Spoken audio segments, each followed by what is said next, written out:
Looks like we're live. We are. We are live. Hi, everyone. My name is What's up, OJ. people? What's up, peoples? No, it says your audience will see it in a moment. Okay, yeah, now I'm live. We're live.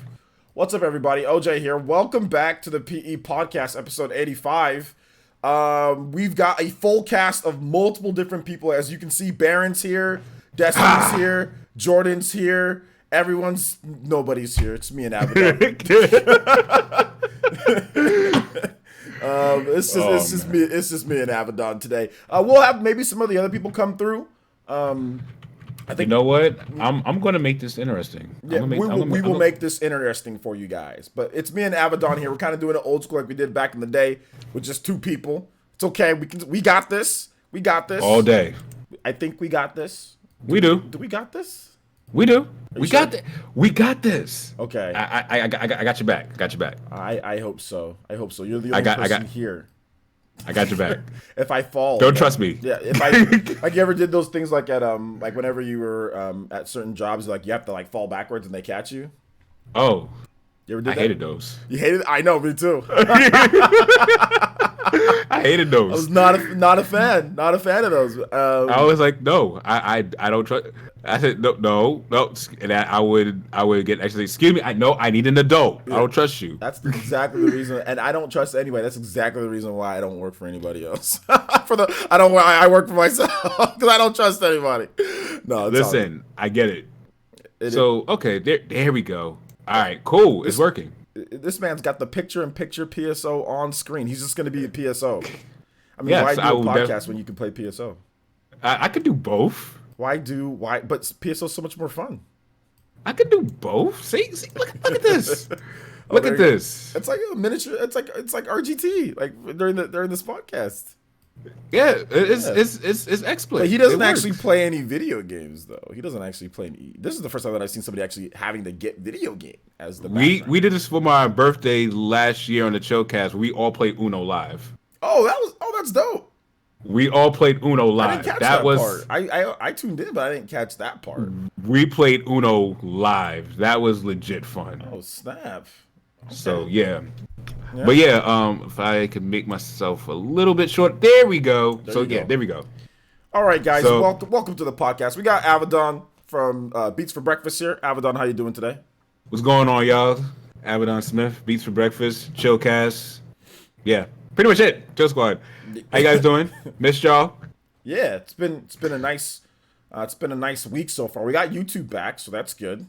Yeah. Wait. Hold on. Wait a second. You mean to tell me this is the first episode of the PE podcast on YouTube in 3 months? Yeah. And people are missing? Yeah. Hold up. Hold up. Yeah. Nah. Someone get back. And Alex, I see what you said. Yeah, I think I'm just playing games. I'm also a mod too, so I can see the chat. I see what you're saying, Alex. I see you guys. See, I'm always a mod. I'm always lurking. I see you guys. So, but first of all, I'm glad we can hunt down Baron. No, I'm getting on Twitter. Hey, look, I'm trying to hunt down Baron. I don't know when he's going to be back. But at the same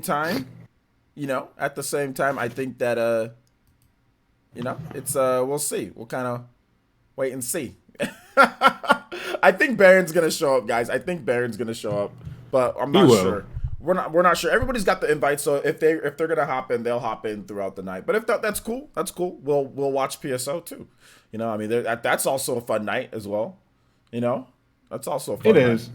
No, but we got some topics to go over, guys. We're gonna start off with this whole E3 thing. So, Abaddon, E3. Looks like some people are saying the show's dead. Looks like some people are saying that E3 is not going to be what it is, that E3 is horrible, E3's done this, because, Jeff Keighley's not going to be at E3 this year. He's not producing the show. Sony's not going to be at E3, there was a video Game Explain put out saying that, Nintendo's not going to be at E3, like in terms of exhibitors, but then that was later corrected. And Nintendo did say that they are coming. Nintendo said weeks before, if anyone was watching the news, Nintendo said weeks before that they was going to be at E3, but okay. Yeah, they did. But yeah, It's there was like, that. It was an incomplete list. I mean, and that's what the thing. That was where the confusion was. It was an incomplete list, but a lot of people watched that video and didn't get the update on that. So I guess people yeah. have to kind of clarify, like, kind of like, well, hey, what's going on there? You know? And it's kind of sad that people are not really thinking about E3. I feel I mentioned this earlier. This is my 2 cents about E3. I feel like E3 put themselves in a real predicament last generation. And last generation, E3's main focus was the big three. That's what everyone cared about for E3. And E3, I'm gonna say ET. E3 didn't make ET themselves phone home. phone home. ET phone home. E, E3 didn't do the best job in separating themselves as a business and making sure they stand out as a business and not so much being the venue per se for Microsoft, Nintendo, and Sony. Whereas E3 could have made a great opportunity in being a better home for indie developers.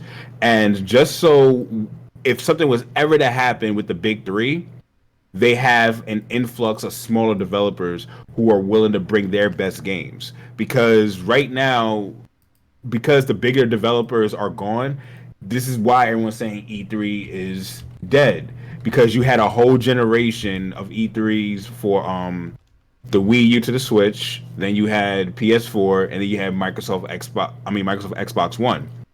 And now since the newer generations are not focused on the E3 and not focusing on the games that they used to, and product reveals and console reveals, it's almost like, well, what else is there to go? Well, I mean, there was still a list of like people that are going to be there. So like Capcom, Square Enix, Bandai Namco, Take-Two. There's still going to be a lot of the big guns, there. So other than Square Enix, Capcom has really soured a lot of people's taste right now because Street Fighter, Monster Hunter World, Resident Evil 3 remake. Okay, yeah, I'll give you that. Monster Hunter World made Monster Hunter World's.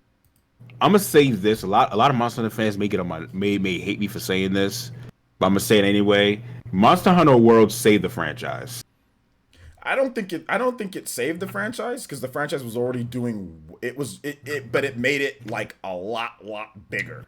The franchise was already doing well because the franchise was low budget. They were doing 3DS. They were selling millions. They were selling millions of copies of games. You got a point. 3DS. So the franchise was making money. Let me reword that. Making money, Let me reword that. 'Cause you're right. It was doing well. I mean, Monster Hunter World expanded the franchise. That's what I should have said. That's a better choice of words. It expanded the franchise further than anyone imagined. Oh, absolutely. Because it's more streamlined. When I say saved, I guess that's me being biased and me saying that it's doing good now, but how much longer can it last with the same model? That's kind of like where I was saying that it's saved, but that's more of a prediction and a projection rather than an actual fact. So thank you for correcting me on that. But what I will say is Monster Hunter World is doing good. And you said Resident Evil 3. That's coming out. That's coming out real soon. Capcom had a pretty good year last year. I mean, they did. Now I'm looking back on it. Business-wise, they had a pretty good year because they had the Iceborne DLC, right? They had the Iceborne DLC, which did absolutely amazing. Of course, they had continued sales of Monster Hunter World. They had Resident Evil 2 remake. They also had Devil May Cry 5. And I think Mega Man 11 was that last year? Or was that Mega Man 11 was last year? Was that last year? I'm not sure. Mega exactly Man. I think it was the year. It might have been the year before. Was it 2018? Mega Man 11. You're right. It was between 18. It was September 6, 2018. Okay, September. But they still continued to sell. The game it sold over 1 million units. So they didn't sell that full million like in that calendar year. So they continued to do well. So they had a pretty solid year. I mean, when you look at the very end of 2018, 2019. Leading up to it, and like they're making a lot of money. If you look at the financials, they're making a ton of money. I mean, obviously, Monster Hunter being the catalyst for that is making all the money as Monster Hunter. And Monster Hunter World right now is $20 on Steam. Many of you guys might get on PC. Yeah. So I considered it. That's one reason why I know. I actually considered it. I'll give you that. I'll give you that. And Bandai Namco, they did a fantastic job with DBZ Kakarot. First week, 1.5 million. Yeah, pretty good. Pretty So good. DBZ Kakarot is like whether you love or hate the game, which I actually like the game a lot. Yeah, I mean, I guess there's some like mixed reactions to the game in terms of in terms of DBZ Kakarot. I know like John, he didn't really like it too much, but Dreamcast guy loved it. And I know you like it. Some Yeah, people don't like. I mean, but that's how video games are. Especially like if a game is like rated in like the 70s, which that's where it is like Metacritic wise. You're gonna get. I mean, you're gonna get people. A lot of people who really like it. You're gonna get people who don't like it as much. So yeah, yeah. and that's the thing. It's like you're gonna take a risk because one, you're playing a game where the story has been told 1,000 times in one. So Yes, that's true. everyone knows the story. Everyone knows what's going to happen with Dragon Ball Z Kakarot. So it's like, what more can you change? But I would say Bandai Namco. I think they just need to tweak just a little bit more, have a little bit more RPG elements, and then they may have something that in the future, but do this with a different franchise. Possibly make a Naruto, or make a One Piece game like that. Or Hunter. Hunter X. I have a question. How would Hunter X Hunter work? No, it's just Hunter. No X. Hunter. Yeah. How would it work? No, action RPG is fine. Action RPG style, and then it basically just story, not open world, but like more Yeah, just progressive story. we've never had a real good Hunter games aren't good. There's not many or really at all any good Hunter games, even though they've been Yeah. around since the early 2000s. Many of them haven't been localized, but Hunter games aren't good. They're not very good at all. The last one we got was, I think there was one on PSP that was absolutely trash. I did a video on Hunter games. Hunter would have got a game from that is not owned by Bandai Namco. Hunter actually has an open license to where a company could swoop in and pay for the license to make a Hunter game because it was on the ballot for who was it? Koei Tecmo put a ballot of different animes that what would you guys like to see in a game, and Hunter barely lost out to Fairy Tail, and now we're getting the Fairy Tail game this year. The Fairy Tail game is coming, so it was going to be either Hunter or Fairy Tail, and Fairy Tail barely won out, so we got a Fairy Tail game instead of Hunter. Yo, I know this is way off. When you said Hunter x Hunter and you said action RPG, I just got the best game that would be a great action RPG. It just needs more episodes out so for it be justifiable. What game what would that be? My Hero Academia. Think about it. No, My Hero would be a great. That would also be a very good. To be honest, and that's what I said. Like when I was playing My Hero One's Justice, I'm like, I'm not sure if My Hero's One Justice translates to an arena like Xenoverse style fighting game. Like it works, but it doesn't because My Hero the fights don't last that long. In My Hero, No. like people usually go down pretty quickly in that show. Like people can be I beat would in an instant. So especially with Midoriya. So I was thinking like you could have it so it's like especially with Midoriya, it's more of an open world. Let's say GTA open world style where you have an open world where you get towards people, but you literally have a power meter that you can only use a certain amount each day. yeah. And it will fit along with, you can't overuse your quirks or there'll be repercussions for that. I always thought that also a game like Samurai Showdown, right? Love Samurai Showdown. That game you can lose in an instant. I think like trying to work some type of system like that, but with My Hero, if you're gonna do a fighting game, I think that would have probably been a better option for them. Like make it more of a core fighting game, or even like Grand Blue Fantasy Versus, something slower, a little bit slower paced, but Yeah. like methodical in how they and how you fight and stuff. But I mean, if you're looking at it like in terms of like E3, all these companies that are coming, we still are gonna get stuff coming in. So I mean, what do you think though overall? Do you think that E3 the show is losing relevance? Not at all. I feel this is not. See, what I should have said was this is a great opportunity for E3 to reinvent itself and to be known for its own platform and not known for a place where you include Nintendo, Sony, and Microsoft, where listen, we have everyone come to us. Like I think the only reason why people are saying that it's really dying because of Jeff Keighley's statement, and I feel that's kind of bogus because I mean, just a few months ago, y'all was saying this dude is not credible because of, Death Stranding being so validated for Game Awards, and now we're holding his opinion like it is the top of the totem pole when it comes to E3. I'm like, just a few months ago, we didn't care what he had to say, so why care now? Yeah. Well, some people. I mean, I personally have always been a fan of Jeff Keighley. I've been watching him. Yeah, His 20. He doesn't. respect. He's only 40, by the way.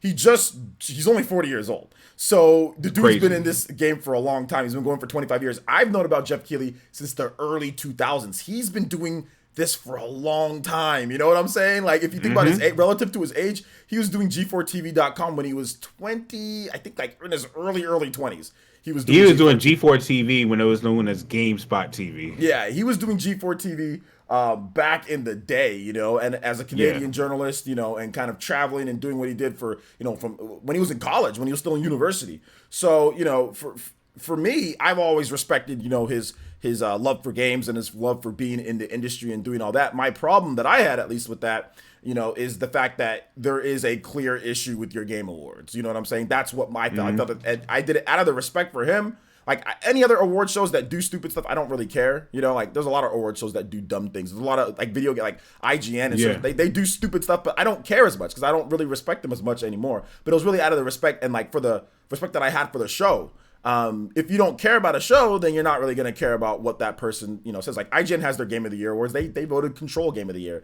To be honest, I don't care what the hell IGN has to say. Like I don't care what IGN has to say. IGN. No. I don't care what most of them have to say. Like I'm cool like with Per Schneider and with some of the guys that are on there, but the large majority of people that work at IGN, I honestly don't care what they have to say. But I'm Per. I listen to what he has to say. I listen to what some very few people. But the respect that I had for IGN left when all their certain guys left. So it basically when their dynamic changed. I get you. Yeah. Shout outs to Duke CT with a $2.50 donation. He says, "Hey, a My Hero Academia video game like Astral Chain open world and such that would be amazing." Yeah, that'd be pretty cool. I'd be down for that. It would. Yeah, Thanks for the $2.50, man. I appreciate that, Duke. And also Guy Anderson with the subscription. Thank you so much, man. I appreciate that. So yeah, I mean, I think who do you think that maybe they're gonna have to maybe replace Jeff Keighley? I was thinking like Kevin Pereira or something for E3. Because he's like Keighley, but just like he's like Keighley's like. You know what? I'm gonna take a wild card. I'm gonna take a wild card. I'm gonna just say this: if they could pull this off, it'll be legendary. Reggie. Oh, let's go. Yo, Reggie Fils-Aimé hosting dude, I don't know if they can afford him, but if they could afford him, I'd be completely down for Reggie hosting Think about that. E3. That'd be dope. That'd be dope. That would be game changing. That would be game changing because that'd be the first time that an ex-president of a major brand would be hosting a multi-platform E3. Like we've never seen that before. Like if you look at like Jack Tretton or you look at like any of the other people that used to be in the industry in terms of like at these places like even like a Ryan Ybarra or other people like that from Microsoft or what's his name? Who was that guy in 2013? Dom Matrick. He left for Zynga and all this. He left for mobile games and all. So I think that that'd be crazy, man. I'd be down for that. Yeah, because it's like he has the energy, he has the presence, like he has the charisma to keep everybody, wanting to pay attention to E3. As in fact, many E3 moments comes from us knowing Reggie. The memes from "My body is ready" to the goodness gracious that faded. I'm a purple Pikmin. Yes, Reginator. There's so many memes. There's so many like even people who were who did not like Nintendo, they paid attention if Reggie was on stage. Oh yeah. And I feel as though having someone like that host E3 could really make a difference. It would still maintain the viewerships and it would still maintain even not just the viewership but the attendance rate as well. Absolutely, absolutely. Shout out to everybody who's watching though. Our Really? fully loaded cast, by the way, fully loaded cast of people here. I appreciate all you guys. But no, man. I mean, I agree. I think that like, Reggie would be great for E3, and like I agree with you. Like I don't think E3's dead. I don't think actually I put Yeah. out a video saying that it's far from dead. It's hard to kill. I gotta watch that. Yeah, it's hard to kill something as big as E3 because it has 25 years of clout. Think about that. You know what I'm saying? It has 20 something years of clout, and it still has Square Enix and Bandai Namco and all of these big companies going. They're still all going to be there exhibiting. They're still all going to go there. And so it's hard to kill something that large, you know? Now, we all, are not really the happiest about Final Fantasy VII Remake being split up, but now you could account from hearing more things about that game for the next few years from E3 because of Square Enix. And not only that, Square Enix said, I'm reminding people about this because I got hyped when they said this. Square Enix said they are going to be remaking their classic games, especially for the Switch. That's why, we was talking about it off stream. Games like Chrono Trigger, I could see them remaking that. If they do Chrono Trigger, like let's say they take whatever engine Trials of Mana is running on, I don't know. Square Enix doesn't. They usually don't talk about engines unless it's like a stock engine. Like it's like Unreal. They usually use Unreal Engine 4 for everything, so I wouldn't be surprised if Trials of Mana was running on Unreal Engine 4. But like if they did a Chrono Trigger in Unreal Engine 4 and that was the big announcement, woo. Game over. Woo! If they did a Trials of Mana level remake for Chrono Trigger, oh baby, dude, that's when I get blown through the wall. You think I was blown through the wall? There's so many different games that they could do. They could do Xenogears. They could do Xenogears. They could do a Xenosaga collection. There's many games. Hold on, I'm gonna first game. They could just do the first game and then just see how that one does, and then they can go from there too. There's another game that a lot of people do not talk about this game for the PlayStation 1, but they remade this game. I think it will be a good reimagining of this game would be good. Vagrant Story. Vagrant Story. Absolutely. So it's Chrono Cross. Somebody mentioned Chrono Cross. Yeah, they mentioned Tanariku mentioned Chrono Cross as well. So exactly. Someone mentioned another host, Adam Sessler. I could agree with that for a host as well. Adam Sessler, like Morgan Webb, bring them back. Yeah. Yeah. Oh, that's old days, man. Yeah, I used to watch them on G4 TV. I used to watch I used to watch them too. Yeah. What was it? It was X Play. It was on X Play. See, I watched X Play when it was called GameSpot TV. That's how long ago it was. That was like super old. They rebranded it. I think yes. It was mid to early 2000s they rebranded it. So GameSpot TV was even before. Yeah, that was old. The irony of me saying that and what I'm playing right now, GameSpot TV is how I learned about Phantasy Star Online 1. So that's why I said, I would be okay with that. But someone else said Mario RPG, please. That's another game they could remake. We talked about that even last week. Everyone knows Paper Mario, but it's like Mario RPG Legend of the Seven Stars is it's a great game. I feel as though that would be Square Enix's Link's Awakening. I consider Link's Awakening a somewhat easy game to play if you compare the other Zelda games. Link's Awakening, yeah, I guess like the remake, yeah. If you the original, the remake, the original can. Oh, the original will bust you behind. Yeah, the original is stupid. I actually don't like the original at all. I don't like the original that much. I'll be honest. Like the original will make you upset. Oh, you know what? No, I thought the original made me upset. I didn't know anger until I played Zelda 2. Zelda 2 was one of the most annoying and stupid games ever created. I did not know anger until I played Zelda 2. I remember playing Zelda 2 as a kid, and we rented it, and I'm just like, okay, heck yeah. And like this was before the internet, This was easily before the internet. This was the 80s. And I remember getting it, and I'm like, okay, heck yeah, let's go. Zelda 2, baby. This is going to be like the original, but bigger and better. I didn't see anything on it. I didn't know about it. We didn't have anything like that. And I didn't see any commercials with it. I just saw Zelda. You just knew by the cover. Like, you just saw by the title of the game. Oh, it's Zelda. So it's gonna be this, but better. And then I started playing. I'm some lanky weirdo. Side-scrolling. I'm like, where's my fake? Back then I called it 3D, but it wasn't really 3D, but I called it 3D. I was like, where's my big areas where I can go around. Like, why am I 2D? You Like, I called couldn't. it Bad Dudes. I said, why am I playing Bad Dudes? You Zelda. was Like, crappy you was Bad Dude Zelda, super. dude. That's what I said back then as a kid or younger. So, I'm looking at the chat. Matthew Hammond said he said we need to get John from Spawn Wave to host the E3 show. I, We need to host the E3 show. Us two, yeah, OJ and myself. We need to yes, host we E3. will host E3. Yeah, we'll host E3. But yeah, man. I mean, so for me, that was just kind of like, yo, you know. But anyway, but I mean, kind of Yeah. like to wrap up, I guess this Zelda talk, or E3 talk, more like it. Overall, we both kind of don't think that E3 is really going anywhere. I just think that if anything, they have a little bit of dip. But what do you think about the whole inviting like the audience? Like, are you cool with that, or like the Inviting. fans or whatever? Not fans to like actually take part in E3 and you know. I think that is now that I feel as though they kind of like jumped on the board late for. I feel like that's something they could have been doing for the past 3 years, kind of like before now. I feel like it looks. The reason why it's not a bad idea in itself is just the timing of it looks like you're doing this as a. It looks like you're doing this as a last ditch effort.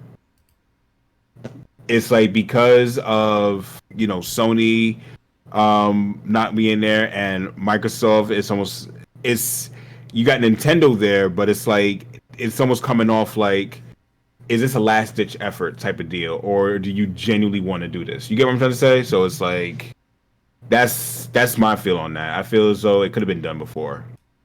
It's not a bad idea, it's just close to being too little too late. Yeah, absolutely. But what I will ask, I want to ask you a question actually. What do you feel they can do to make E3 better? You know, to be honest, I think that they're on the right path. After I read that that thing they talked about, like hands-on like streaming. I think streaming is by far hands-on and like polls, like having people say like, what do you think is like, what was your favorite game from this area from Square Enix, and like have like poll results and have live integration, live feedback where you're talking to people, because some people are just naturally better at certain things, right? You have some people who are really good at like edited content, which that's what E3 used to be. It used to be just be all, I mean, there was live press conferences, but it was all just kind of, it wasn't necessarily something like you saw your pre-recorded trailers, right? Your pre-recorded Yeah. trailers, your pre-recorded stuff, and then they talked to you live about it. But everything was so blocky and segmented, and like, this is going to be a rehearsed line. You know what I'm saying? This is going to be rehearsed. But having it to be on the show floor, you have people that are exciting. You have people that can bring excitement back to it and integrate streaming, use streaming to the fullest ability, and get people, integrate YouTubers into the show, integrate people who can get people watching, and I think that's probably the best way that you do it, in order to get people watching, because at the end of the day, it comes down Absolutely. to it comes down to announcements, and it comes down to viewers, right? At the end of the day, that's Yeah. what you need. You need announcements and you need viewers. Well, how do you get viewers? Well, you need people to host that can bring viewers in, so I think that's what they need to do, and which, based on what they're saying, looks like they're going to have. They're going to have celebrities there. They're going to have, stuff like that. So, it is what it is. And Chris 9K, no links, my man. We've seen that in terms of like the PS5 and stuff, but no posting links, no posting links, please. But anything that in terms of like what you're talking about, we're aware of that. Maybe we'll discuss it tonight, maybe not, but no links. Thank you. All right, so let's go ahead. I think we should move on to the next topic, man. Yeah. Nintendo Direct. I watched the video Yes. from I watched the video from RGT. People are angry, demanding that Nintendo Direct needs to be shown, and that they need to talk about the whole lineup. They need to, and like I said, I think it was a solid video. I understand his viewpoint. I understand some of the fans' viewpoint. But before you get into it, I kind of want to talk about this myself, because I think it's interesting to note, or I think it's important to note, is that rushing a direct isn't going to get you a better direct. No. Stating that we need a direct, and if it's not ready, if they're putting the final touches on things, if a developer needs to send them in a good piece of footage, or if they need to work on a trailer. I don't know if any of you guys have ever worked on trailers before or tried to make a trailer for a video game, but it takes an extremely long time. Syncing up music, syncing up what you need to do, syncing up everything takes a long time. Nintendo usually has like 50 games or whatever at a director. Like, there's so many trailers to show. There's so much stuff to put together. It takes a lot longer than people think it takes when you're working with all of these different companies to get footage and everything. So complaining and yelling that we need a direct, that's not going to make a direct come any faster. Just like if you're in a car or if you're in a plane and you're flying somebody and saying, are we there yet? Are we there yet? That's not going to make you get to your destination any quicker. And if you do, or if you're in a car and you say that, you make your parents speed up, that increases the danger of rushing things and there being a problem. So I think that's my thought process when people say, well, we need to say something. That's not going to make it come any faster. Like, it will be shown when it's ready. And that's my ultimate. It will be shown when it's ready. It'll be ready when it's ready. Yeah, when it's ready, it's ready. And that's kind of my thought process. I don't think complaining about it is going to make it come any faster. When it's ready, it's ready. If Nintendo listened to us and said, give us a direct now, do you want them to rush the direct and potentially leave out certain games? Is that what people want? Like, what if we don't have 5 or 6 games that they were going to show, but people wanted it right now, and they said, okay, fine, you guys get it right now, and there's not as many games, and is that what you guys want? So I'm very weird. I don't understand the process of yelling that we need it now. They need to say it now when it's clearly not ready to be shown yet. They're still putting the final touches on the show, or still working on it, or still doing something that what they need to do. So that's the only thing that I don't understand from that standpoint, But outside of that, I understand. Like I said, I watched the video, liked it. I understand what people. I watched my boy Turbo Jesse, who was supposed to be on tonight. He made a similar video. So I understand. I'm not no hating on them. It's just no hating on them, but it's just that's some of the the viewpoints. People echo some of those points in their videos in terms of what they're saying. But I'm like, so if it's not ready, we should just show it. Is that what you guys want for YouTube videos too? Like if I'm promoting a YouTube video and it's not ready, and people say, release the video. And I'm like, but it's not ready. You guys want me to just release it unready? I mean, nobody wants that, right? Even if it's been a long time. So I don't know. That's just my thought process, at least. What do you think, man? Here's the thing, and I mean, I feel like fiending for the directs is, like you said, it's not going to change anything. It's not going to help us, see. It's not gonna help us get the games any faster. At the end of the day, when they announce the games, it's not like the game's gonna be released at the day of the direct. 9 times out of 10, you still got to wait about 6 more months. And I honestly, I'm at a point right now where my overall response to people who complain about directs is, clear your backlog. Because 9 times out of 10, I never understood the logic behind getting hyped for video games when you still have games that you haven't finished beating yet. If I'm real, it's a very spoiled mindset, because you want to buy all these games, and it's almost like, what for? It's like, are you even a Nintendo supporter, or are you just excited with this one format that they have? It's because all it is a format on how they give out their games. Are you excited for this format so much, and then where they give you the games that they have worked tooth and nail on to showcase, that wasn't good enough? I just can't, get over it. Then we get into this whole thing where we're like, comparing directs. Like one of the best directs I would say was the September 2018 one, when they announced Luigi's Mansion, Final Fantasy. Yeah, that was like probably the best one out of all of them. But at the same time, you got to understand, not everyone's going to be a home run. Like if you ever played a sport in your life, if you play baseball, not every time you swing, you're going to get a home run. Not every time you run out to the end zone, you're going to catch a touchdown. If you from a Hail Mary per se, it's like, playing football, how rare that is. Yeah, so I know how it was, man. Playing football. I mean, we had a pretty good offense, but yeah, everything doesn't always work the way that you draw it up or the way that you want it to work. You're not. If you ran track, you're not gonna have your best liftoff to get your perfect strides in. So why are we expecting Nintendo to hit a home run, to catch those Hail Marys, or to hit that perfect stride every single time? I think that they're expecting, because it's it's a company, so that makes sense. I get that, but I think even at this point, it's really not necessarily about it being like they just want to direct. I think at this point they just want to direct, and like I said, I get it, but if it's not ready, then do you want the direct to be less quality? That's the thing that I'm saying. Because like, I mean, some people are thinking that Nintendo's just holding it back just because. I mean, and if that's the case, then that means you already know that it's there. It's just they're just waiting for the right time to release it. So what does it matter? It gets released today. It gets released next week. It gets released 3 days from now. Like, what does it matter? You know it's there. So I don't understand what is the end goal of it? Do you think that there's not a direct at all, and you're trying to entice them to make a direct? So you need to tell us what's coming out now. So make a direct. Do you think that they haven't been working on one? So I don't know the end goal of complaint. Concerning how directs are made, they're made months in advance because they have to gather footage from this game and that game and that game and that game and that all these different games that they have to. So I don't understand the end goal of constantly saying there needs to be something right now. Like if it's not ready and they're still trying to finalize something, then wait for them to finalize something. If you know that it's already ready and they're holding out, then they'll release it. Obviously, there's a good reason why they're holding out on a certain date to be ready for something. Maybe there's a shadow drop that day. Like, hey, you can pre-order or you can download. So many shadow drops. Yeah, you can download this game right now. You know what I'm saying? Maybe they're waiting for a shadow drop of a big game. There's all sorts of things that play a part into it.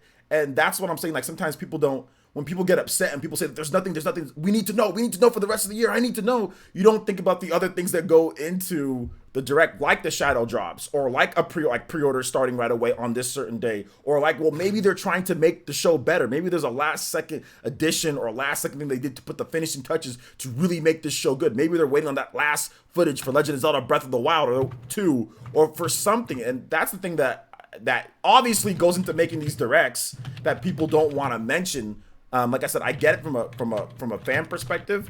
I get that. Trust me, I get it. Heck, I want to direct. I think directs are great. I want them too. But if it's not ready or if it's not there, then what's the end goal?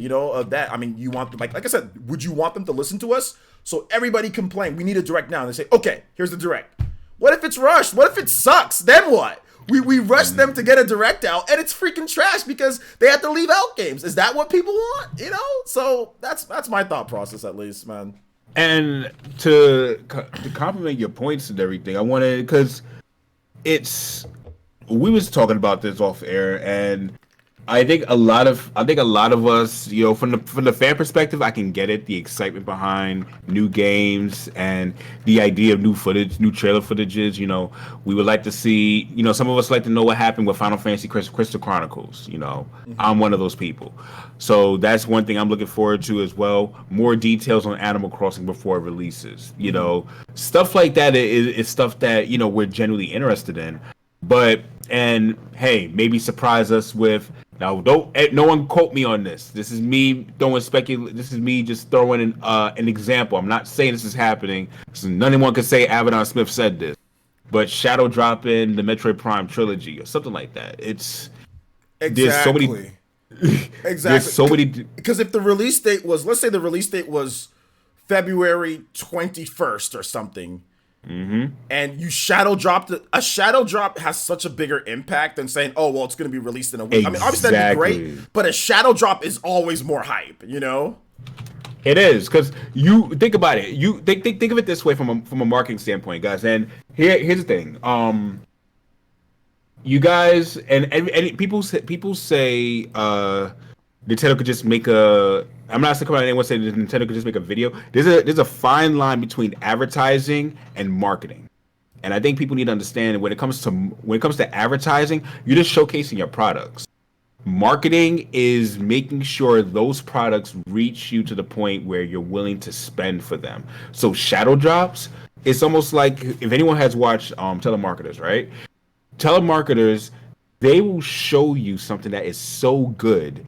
And then when they show you the best deal, they say, this is available right now. All you have to do is this. Shadow drops work with the same psychology. Hey, and you can get this game right now. Notice they say right after the direct. They want you to keep watching the direct. That's the marketing behind it. So, hey, keep watching all of this. Just after this is over, you can go ahead and buy this game from us. And most people do. And 9 times out of 10, most people make it to the end and find out that big game. How many of us at the state to the end of a direct, we find out about Xenoblade Chronicles Definitive Edition or Zelda Breath of the Wild 2?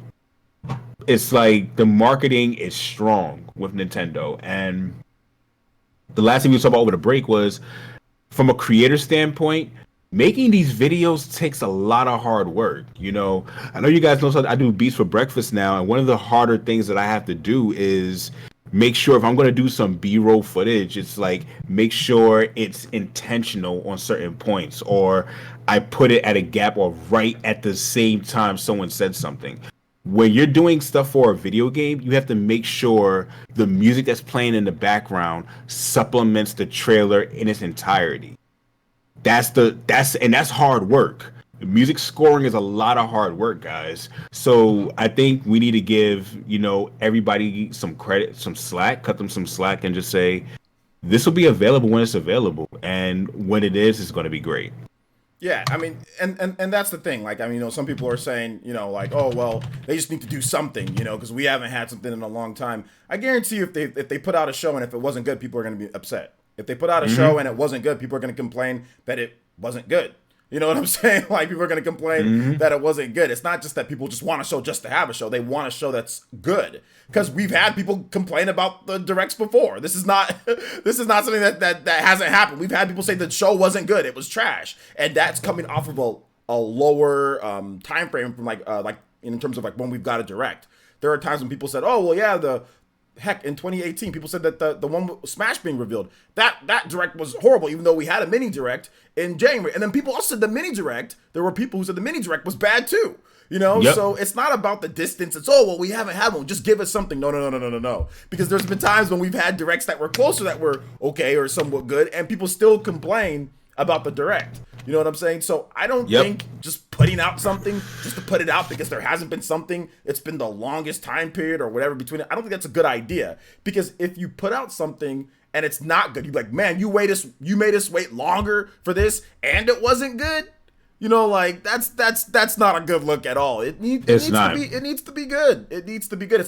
It doesn't need to just be we put it out there just because, So I mean, I'm of that, like, hey, when it's ready to be released, it will be released and it'll be good, But making it, telling them to rush it or telling them we need it now at this point, how is that going to make it a better show? How is that going to improve? Like, what is that going to do at the end of the day? I don't see what that does. I don't see how that makes the situation any better. It'll be released when it's ready. Just that's that. Core Sonic 23 said, didn't you guys have a Smash Direct and an Indie Direct in January? So why are you all planning? Besides, if you want some new games, watch some Nintendo trailers. I mean, Core Sonic, I get what you're saying, and it's, to some people, you get. I won't count the Smash one because not everyone's a Smash fan. I don't consider that a Nintendo Direct. That's more of a Sora Unlimited presentation, and I think those, even though that's still heavily affiliated with Nintendo, it's not a normal Direct, Yeah, I consider those two different entities. Yeah, honestly. So I can understand why people are saying we want a normal Direct, but they don't count like an indie Direct or like a I can and like I said before, I'm not bashing people who obviously they want to be excited about games.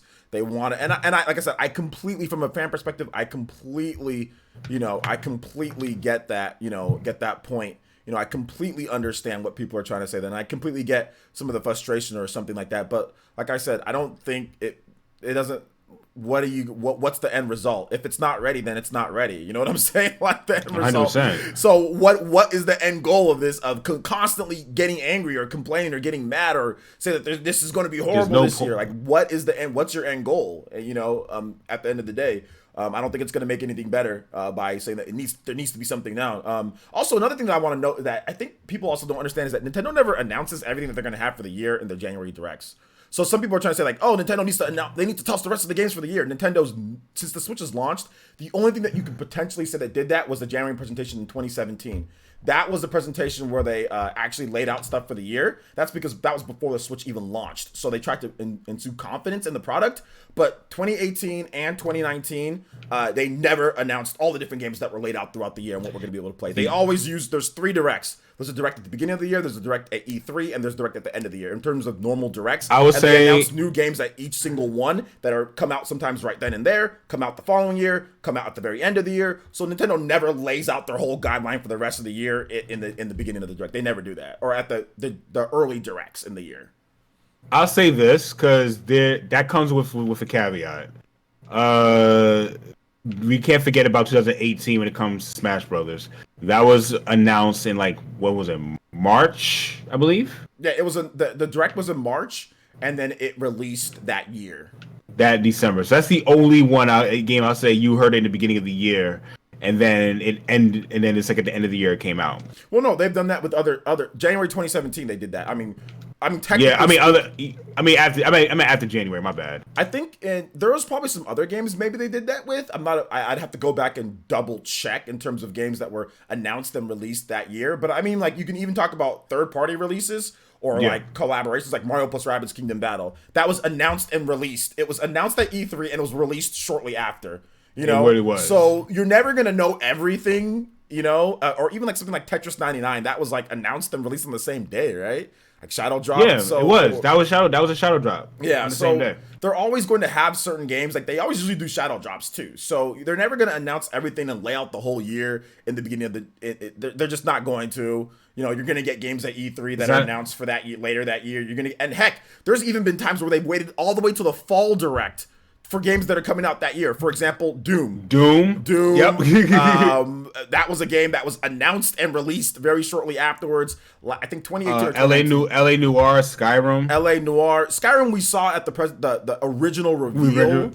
But it was finally announced. Yes, but it was no, it was announced at the January 2017 presentation. They announced it.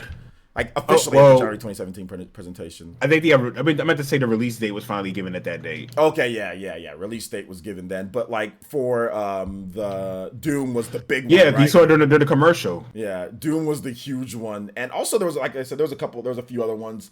I think even something like Resident Evil Revelations 2 was Revelations and Revelations 2. Those games were announced and released at that point, you know. So you're going to get those type of things in the fall direct where there's games coming out, big games coming out in that year, and then they are announced and released really close. Even something like Civilization, I know that was announced and released in a very short time period after it was announced. City Skyline, stuff like that. You know, it did not take long for that game to get announced. Yeah. So I mean, there's always going to be, you know, stuff like that, right, guys? I mean, so that I guess that's my thought process, that they're never going to lay out everything, all the big games for the year at the beginning of the year. They're not going to do that. And why should they?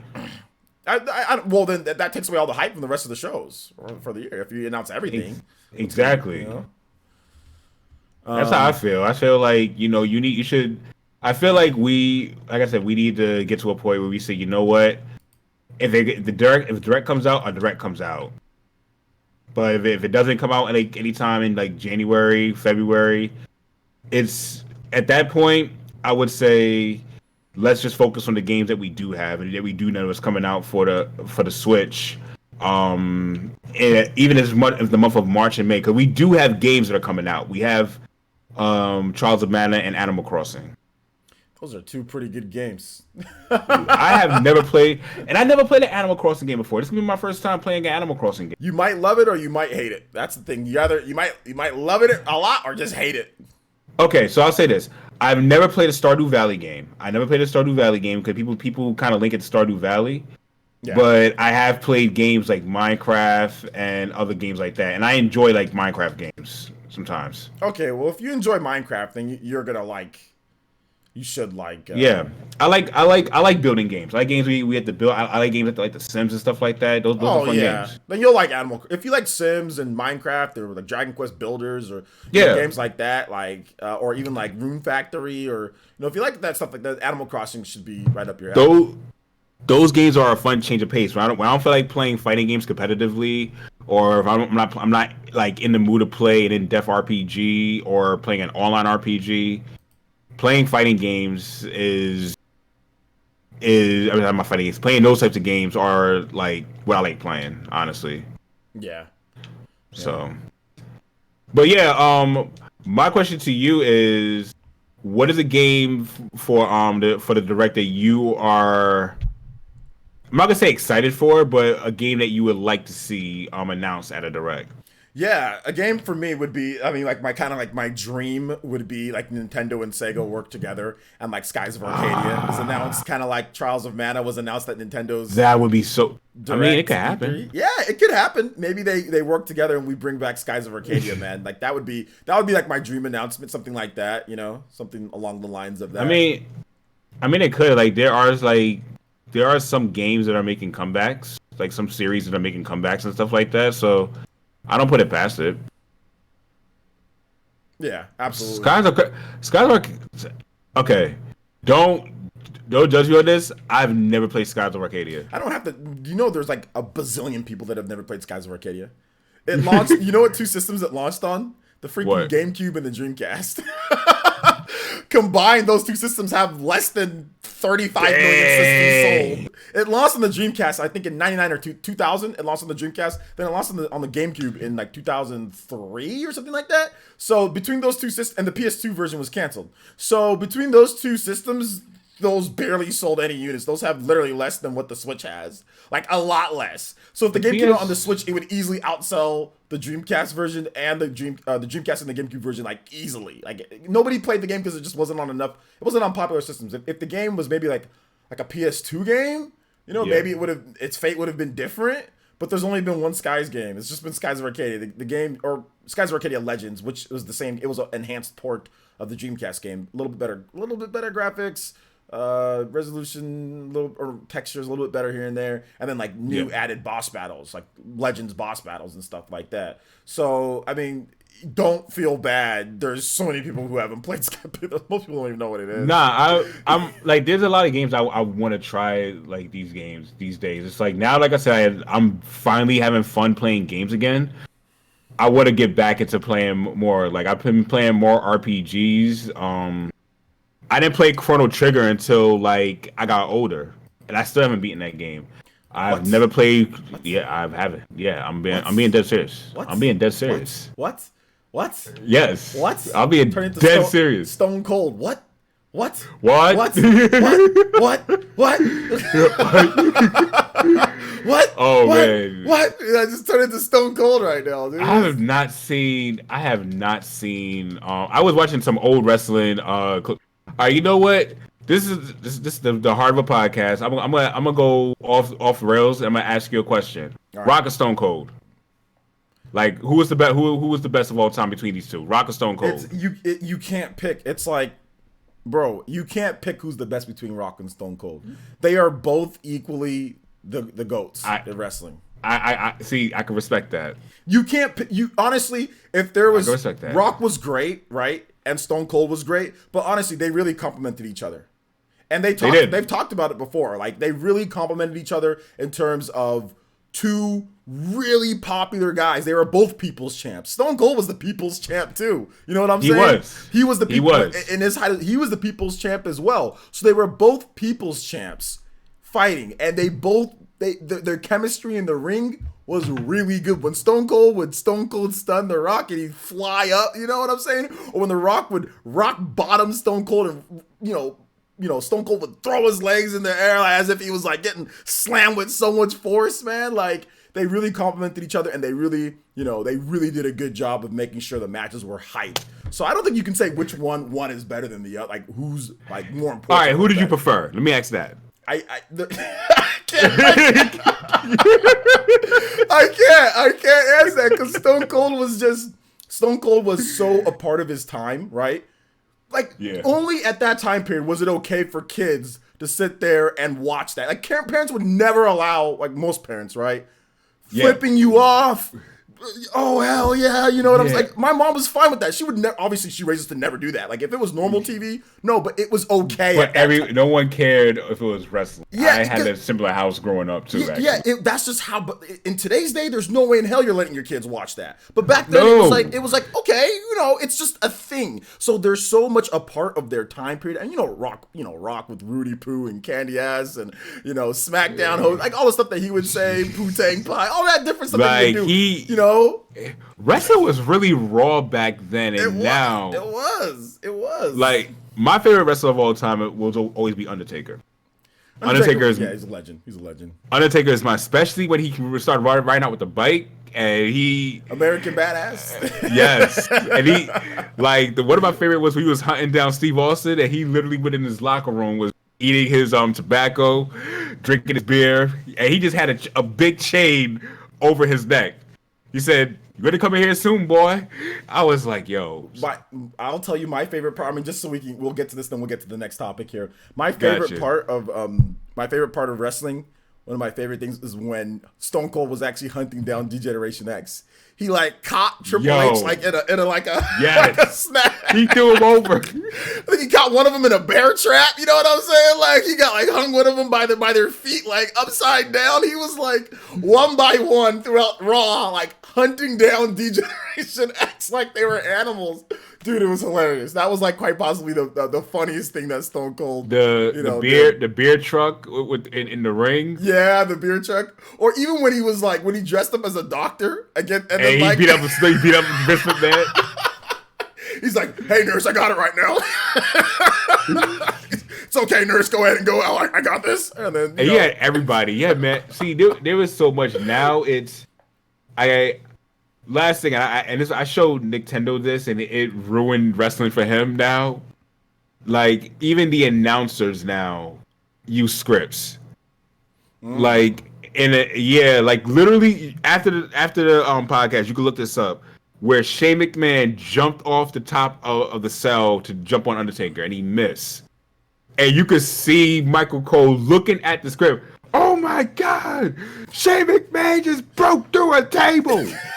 And he's reading through a script. Like, you could see him with a script reading it. And I think that also the announcers, like, to me, Jerry the King and Jim and Ross, who's the other guy, and Ross, yeah, Jr. That was just it was the iconic duo, because one of them was always for the good guy, and the other one was always for the bad guy, and they always had such a good dynamic in terms of what they would say, like with Jerry the King's little quips that he would do, like, "Oh no, oh yeah, baby." He would just like say certain things in between, like whenever stuff would be happening. But that was just a crazy time period, man. You know? Yeah. But yeah. Definitely. I'm looking at the chat right now. We have a lot of people who. Of course, the chat's lit. They're having fun. They have fun. I'm glad. I'm sorry. I didn't mean to make us go off topic. No, it's fine. There's only two of us, so we kind of have to go off topic a little bit anyway, and people are enjoying the talk. So it's cool, but I grew up watching wrestling, but now like you said, I don't watch wrestling anymore. And it's just I only watch wrestling when I know older wrestlers are going to be there. Like, if I know Goldberg's going to be there, I'll turn it on. If I know The Rock is going to be there, okay, I'll turn it on. Yeah. It's like when Rock returned to Raw one night, and it's like he made fun of The Miz. He made a joke towards the Big Show. The Big Show broke a laptop in half. It was funny. It's funny when you see different people, and Stone Cold is Stone Cold. So yeah, absolutely, man. So I guess those are some of our wrestling memories. I don't watch wrestling anymore. Neither do I. Even when they come back, like the people come back, because like it's completely PG. You know, like completely PG. So Stone Cold can't even be Stone Cold. You know, when he comes back. Stone Cold does when he goes up, like, he puts his two fists up like this now when he goes up on the ring post now. Because it's like, I think when they changed from being WWF to WWE, I think that's when you could really say the Attitude Era was completely done and everything changed. Yeah, which is fine. They tried to prioritize the wrestling and not women in scantily clad, you know, outfits, and which is good, because I will acknowledge now in this day and age they do have a legit women's wrestling, which The Rock's daughter is now the official 4th generation superstar. Yeah, I heard about that. She looks so much like him. Holy smokes, dude! Like she does. She dead on looks just like she him. looks just like her pops. That's gonna be good for women's wrestling once she gets through her training and exactly. all of that. She needs to have like she needs to have the rock bottom. You know, that needs to be her special. I don't know what she's gonna call it. You know, she's gonna look like she's gonna make that worth. She's gonna make the WWE interesting again. Like knowing that's a fourth generation, we'll see. We'll see how that works out. Yeah, I probably won't see because I don't watch wrestling anymore. You know what? I'm old, you know, and I catch anything that happens in wrestling. It's on Twitter, so like sometimes there'll be clips. So that's how I get I find out. Like, that's how I catch it. Wrestling, yeah, I catch it. That's how I catch it. Because I don't even have cable to watch like this stuff, so I can't even watch like wrestling. I only have cable because my wife watches some TV. Happy wife, happy. I only have cable because my wife has TV like shows that she likes to watch on TV. And I just said, you know what? Cool. What's her favorite? What's her favorite shows to watch on TV? Real quick, if you don't mind me asking. She likes it's a lot of stuff on like TLC and stuff like that. Those marriage shows, like 90 days something. 90 Day Fiance. Abaddon does not know what TV shows his wife likes. 90 days. 90 Day Fiance. He's about to be on the couch. 90 Day Fiance? Is that 90 Day Fiance? It is 90 Day Fiance. It is. He doesn't know the shows. No, real talk. Real. Listen. Go ahead. I'm a school y'all on some marriage right now. All right, let's hear it. She has her shows. I have my anime. She does not know what anime I like watching. Okay. She could ask the same thing. Okay. So it's like you kind of have some, and then there's some things you can watch together, but some things it's when you see this not your speed. It's like it's good to have a level of vulnerability to say, you know what, this could be your thing. This could be. Chris 9K called you. He said your wife is Mrs. Abaddon. It's Abaddon.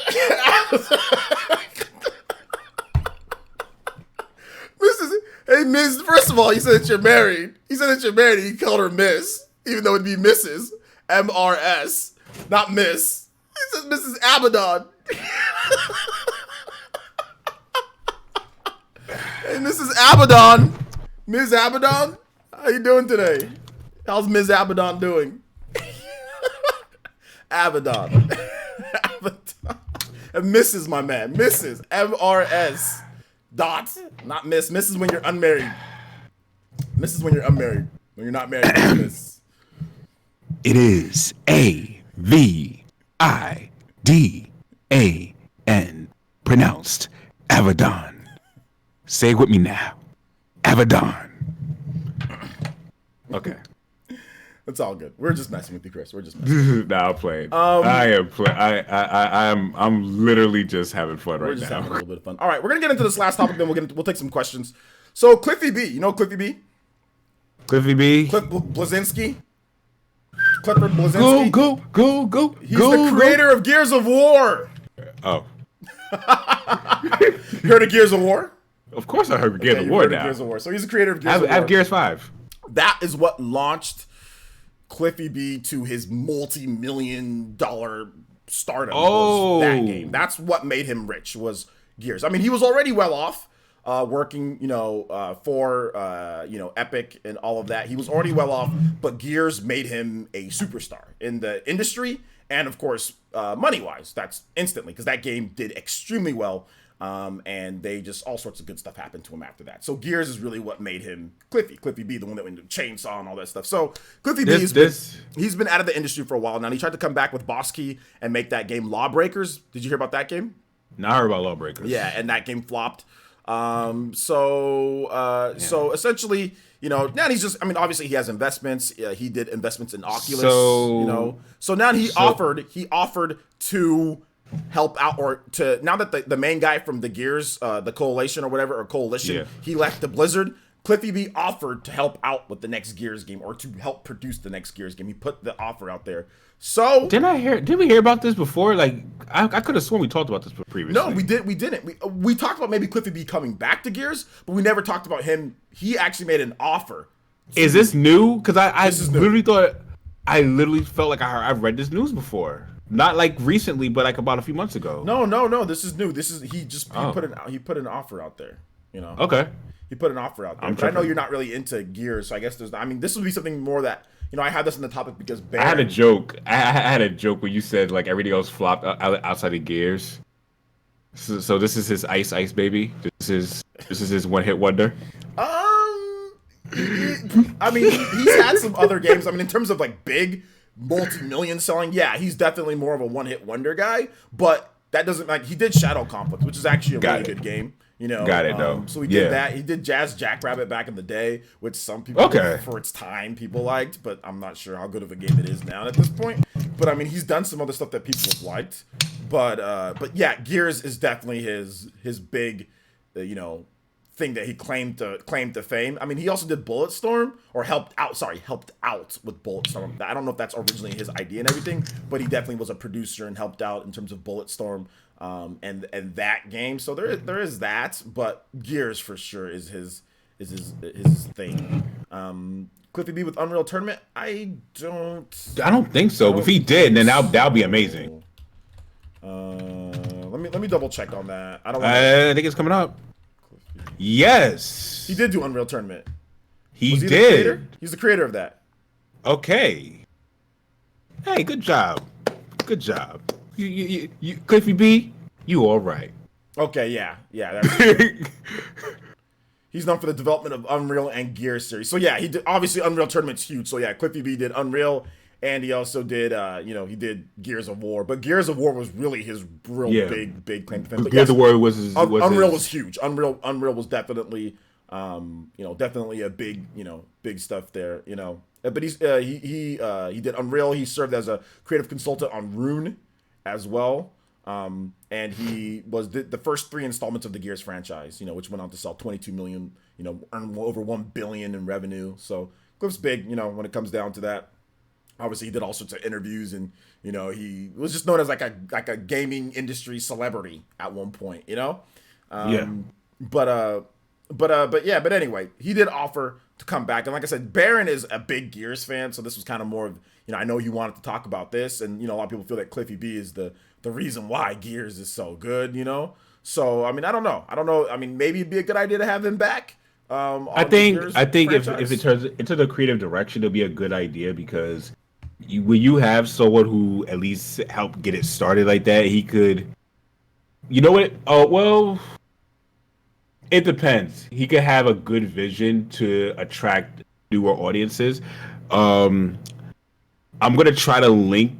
I'll try to link these two together, but it's almost like if you're bringing him back on board, it's almost like how they brought Akira Toriyama to be back on for Dragon Ball Super, and it may not run well for the veteran players, but he may have a good idea to pull in new people because I've noticed a lot of newer fans to the franchise of Dragon Ball Super. They actually like the series a lot.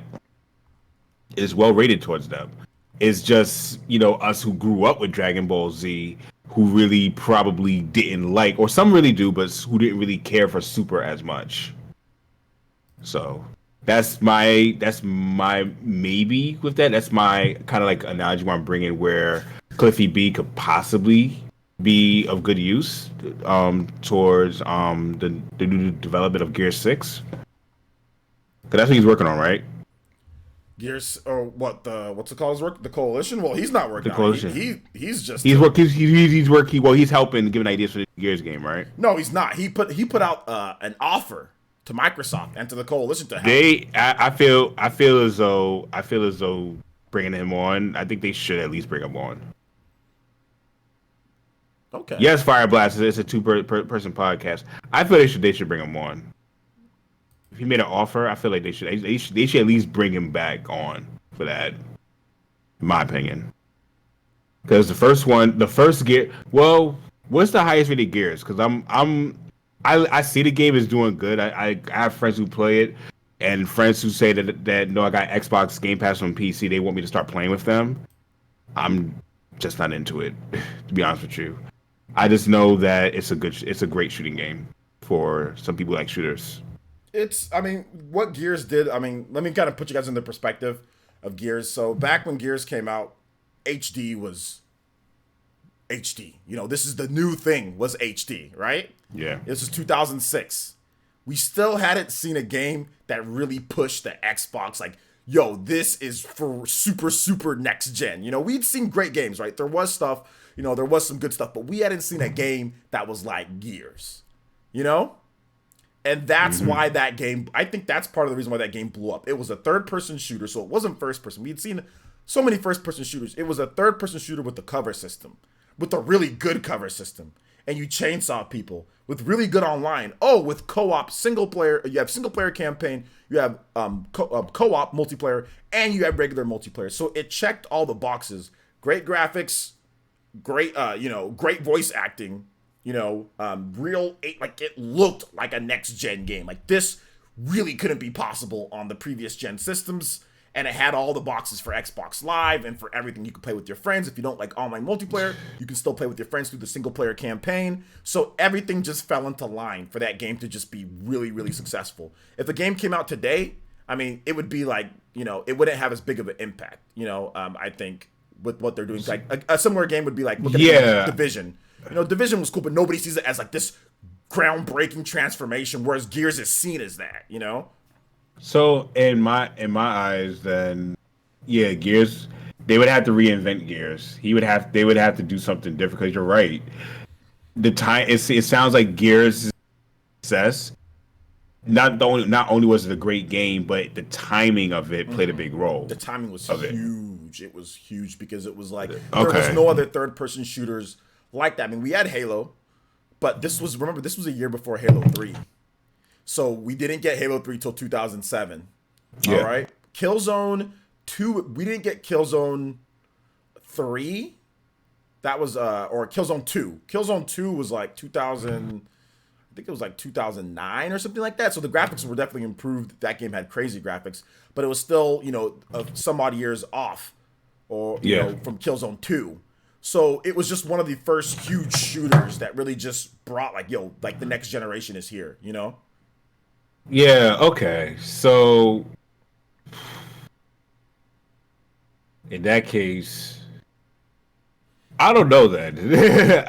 It's like I try to give him some benefit of the doubt, but you kind of made a heavy point that is making me reconsider. Like, is it worth bringing him? Is it really worth bringing him on if the success is more contributed towards timing? I don't think it can hurt though. Like you said, I don't think there's really any reason why maybe they couldn't bring him on. I give him a shot.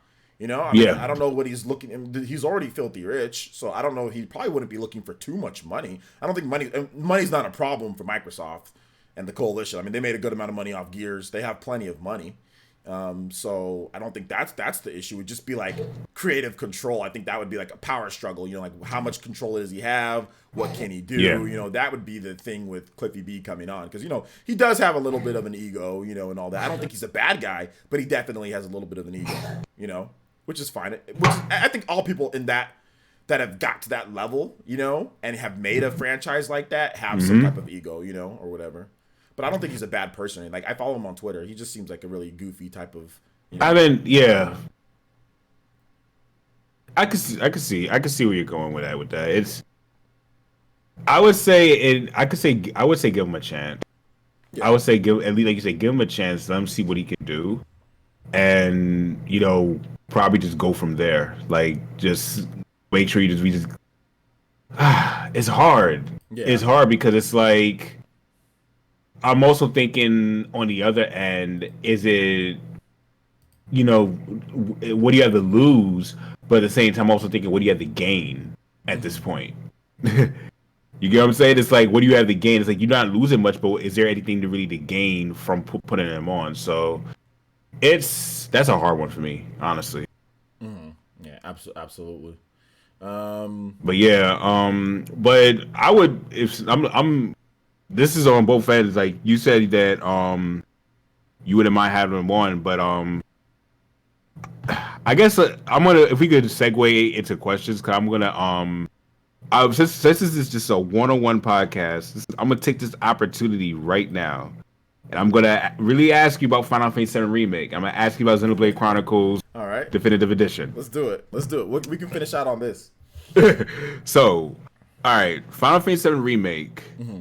I'm looking from that last trailer, which was a big shock. I wasn't expecting them to give out that much detail. The final trailer, the full official trailer of it, I wasn't expecting to give out that much detail, that much information.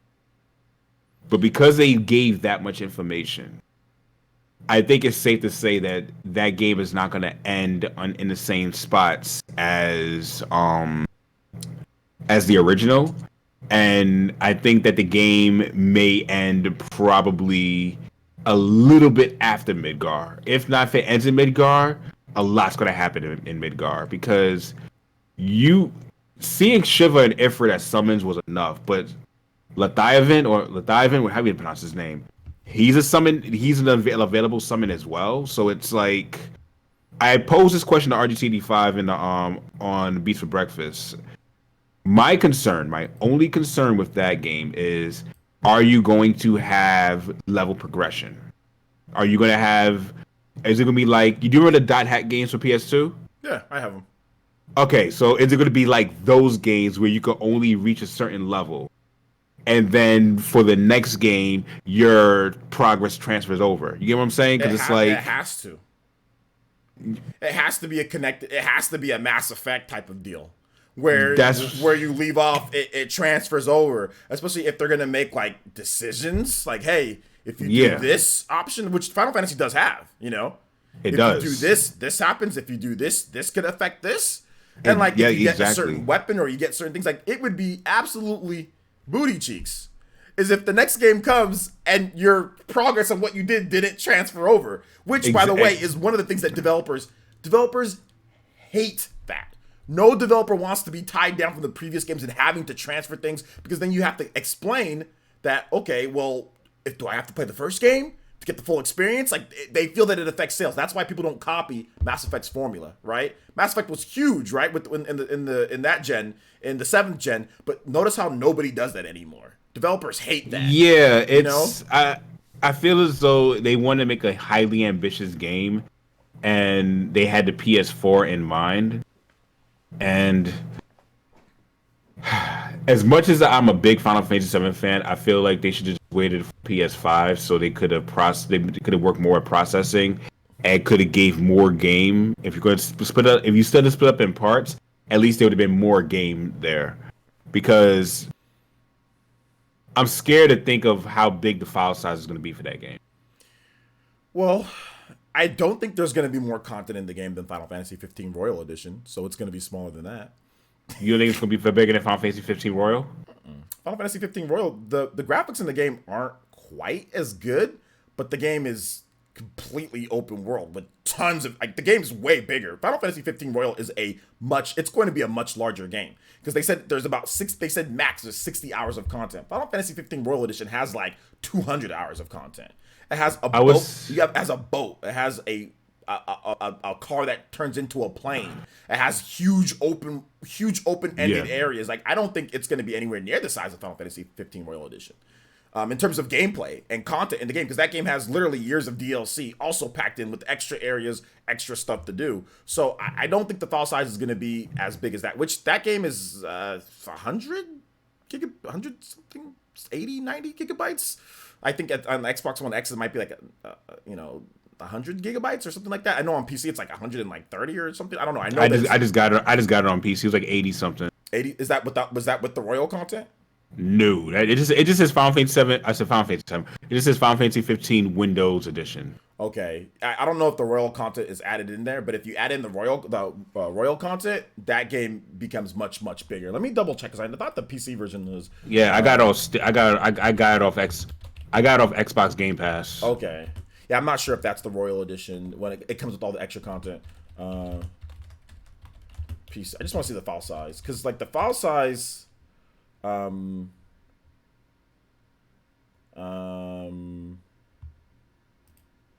Yeah, it's 100. Well, if you want 4K textures, it's 155 gigabytes.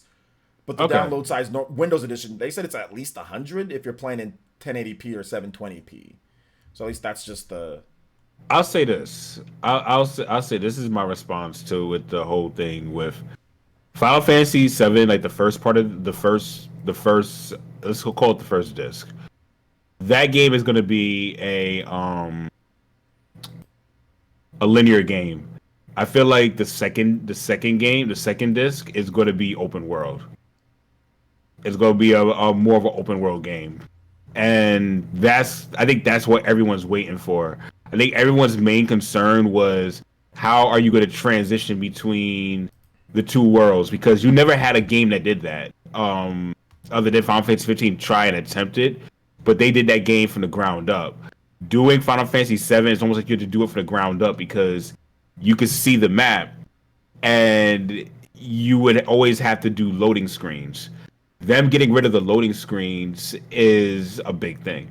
I think that's the main reason why the game is as hard to develop, because you have to kind of like make it almost seamless on how you travel each world, which Square Enix did that to themselves. You know, if they didn't mention that, they could have very well got away with a Trials of Mana remake if they didn't tease this game so much. But I want to say, going back to the topic, I do believe Xenoblade Chronicles Definitive Edition is going to be, like I said, that's going to be a great game regardless. I'm just curious to how everything's going to match up with Final Fantasy VII Remake, because I'm not going to lie to you, just watching the demo gave me chills, dude.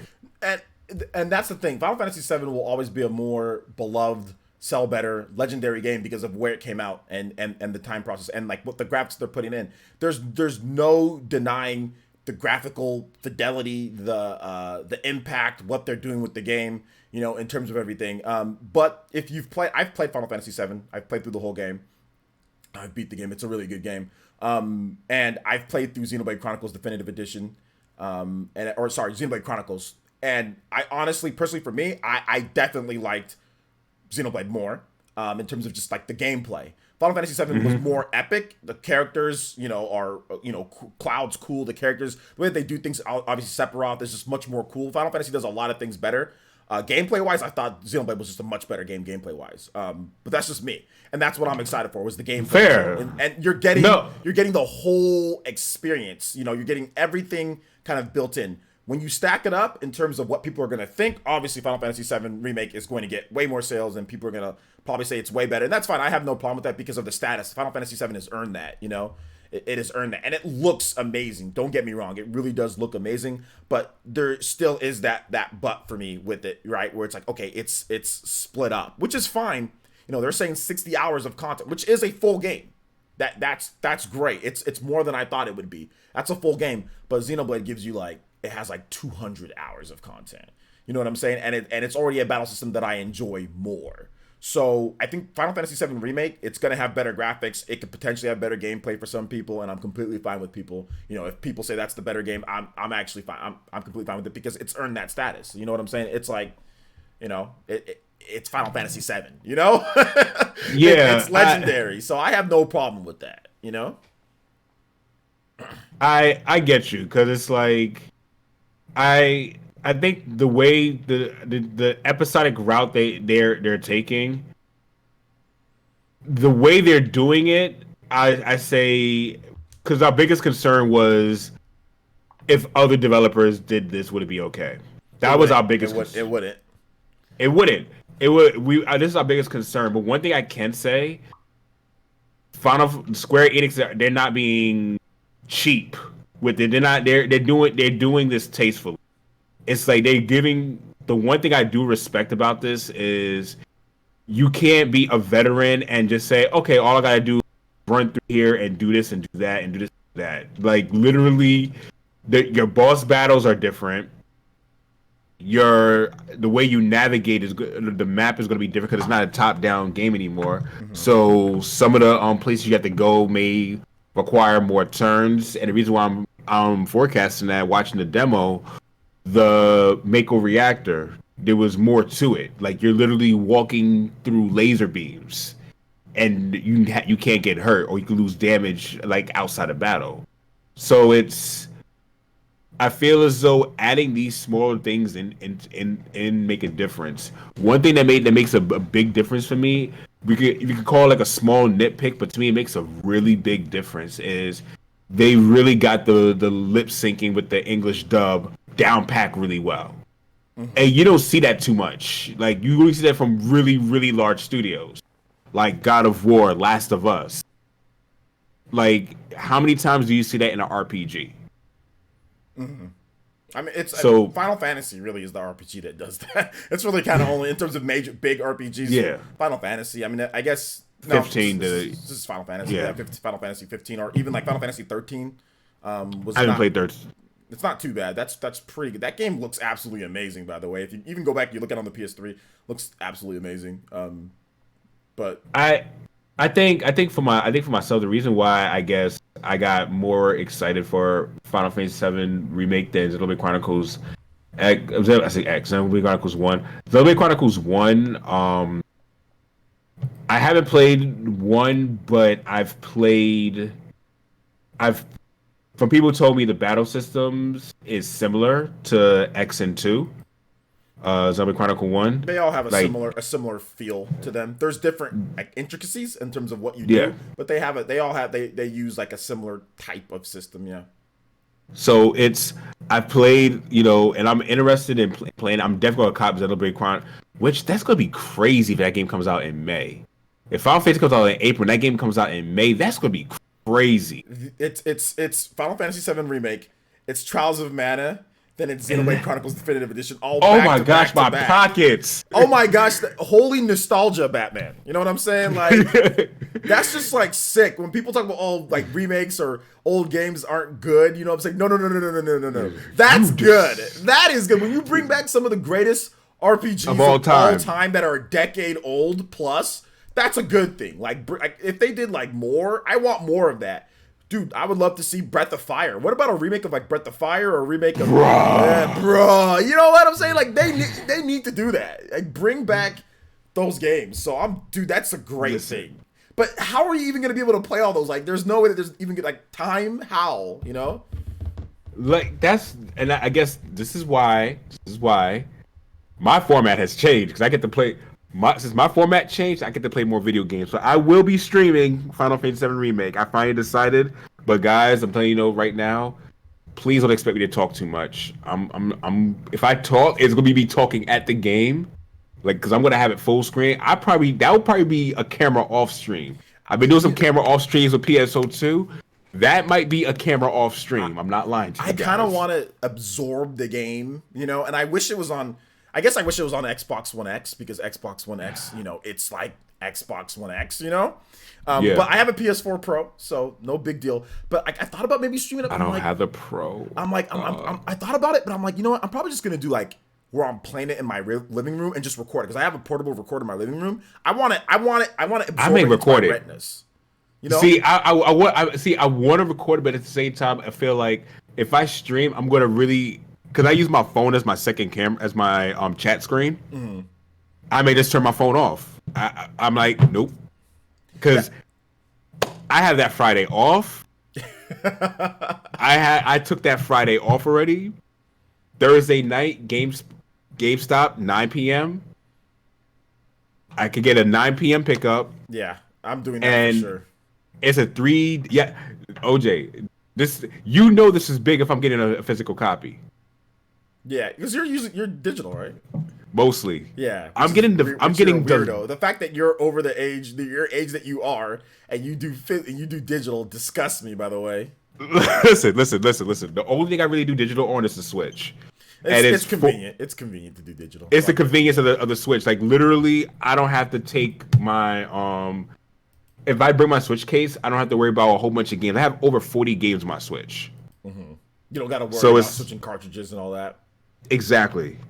And the games that I know I want to just go back and forth, like Fire Emblem, Astral Chain, I could just play those games. But I do a few physical games. Like, okay, you'll be happy to know my first game on the Switch was cartridge.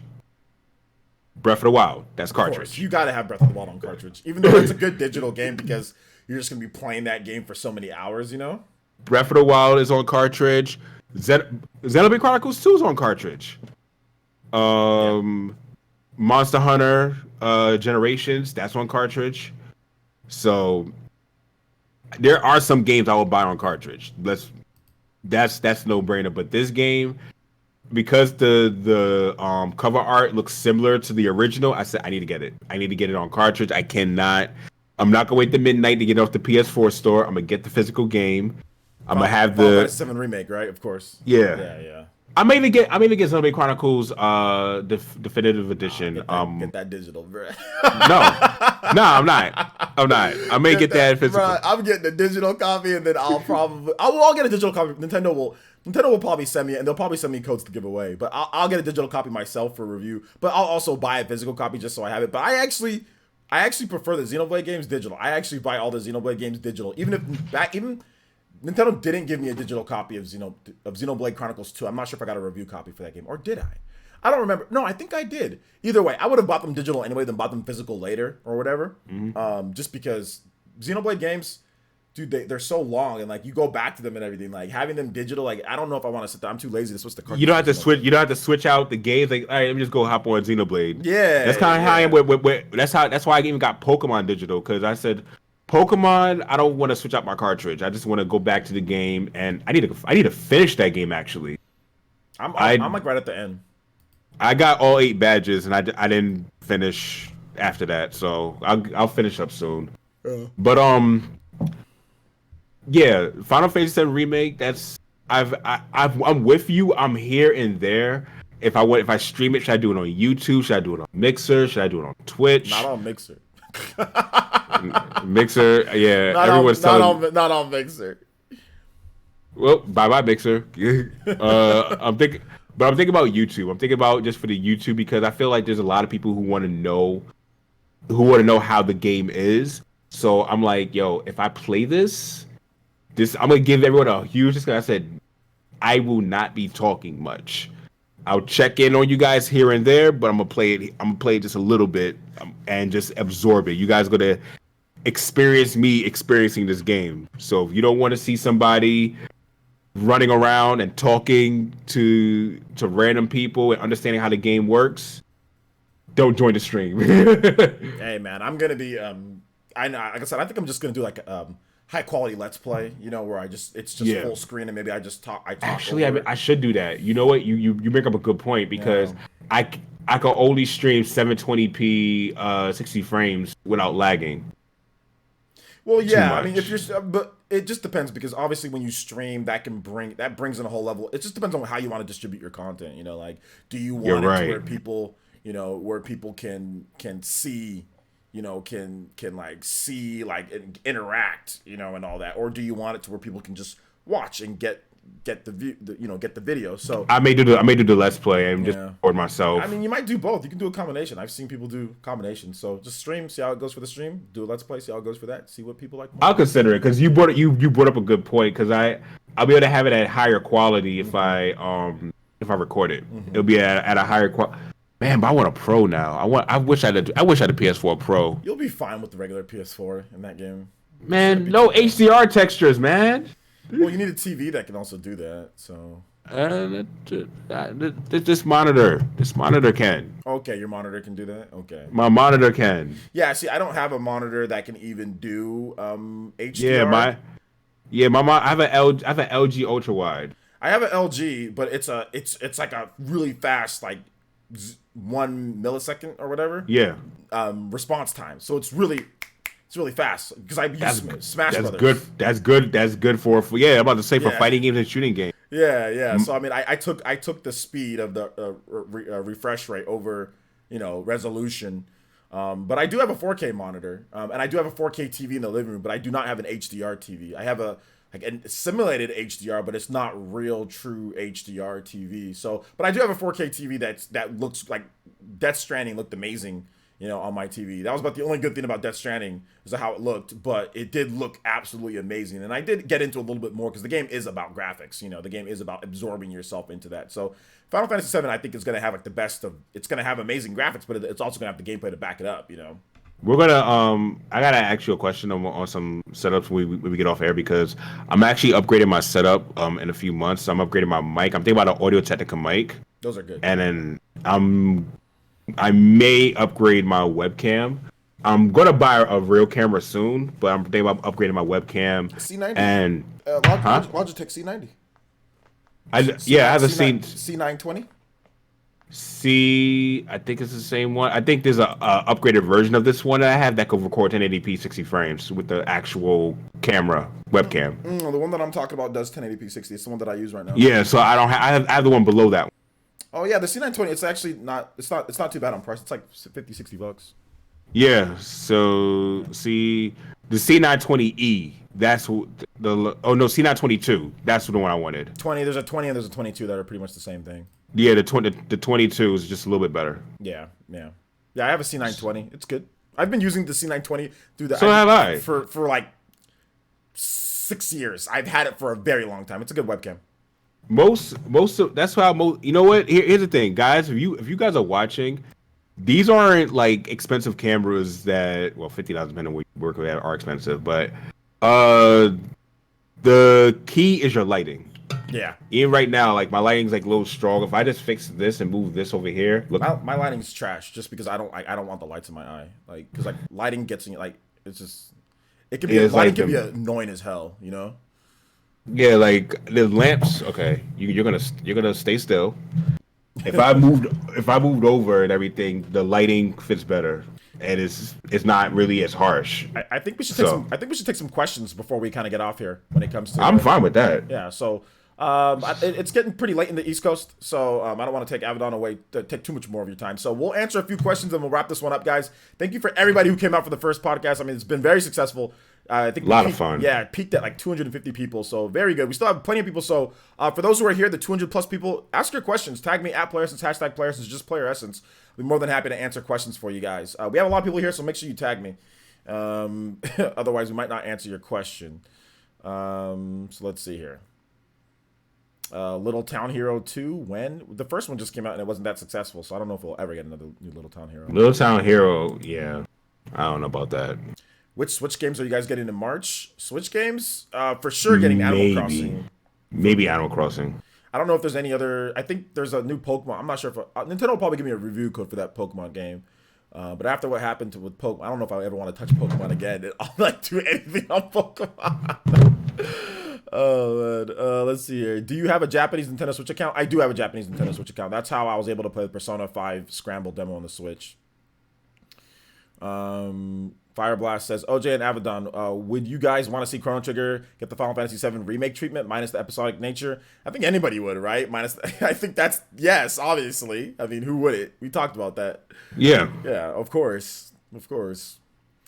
Definitely. Yeah. Kakarot didn't had any business on skipping the early portion of Dragon Ball when Goku was a child. Okay. Let's see. T-Dude says, any plans on reviewing the now available DLC Fire Emblem Three Houses Cinder Shadows? I don't know about a review. Maybe I'll just give my thoughts and impressions after I've played it more. I played the first mission and I got slapped.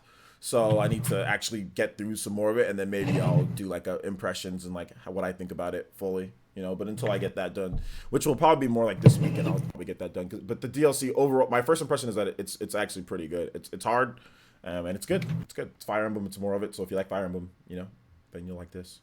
So, which game are you hyped to see on EVO 2020? MVC 2. MVC 2 for sure.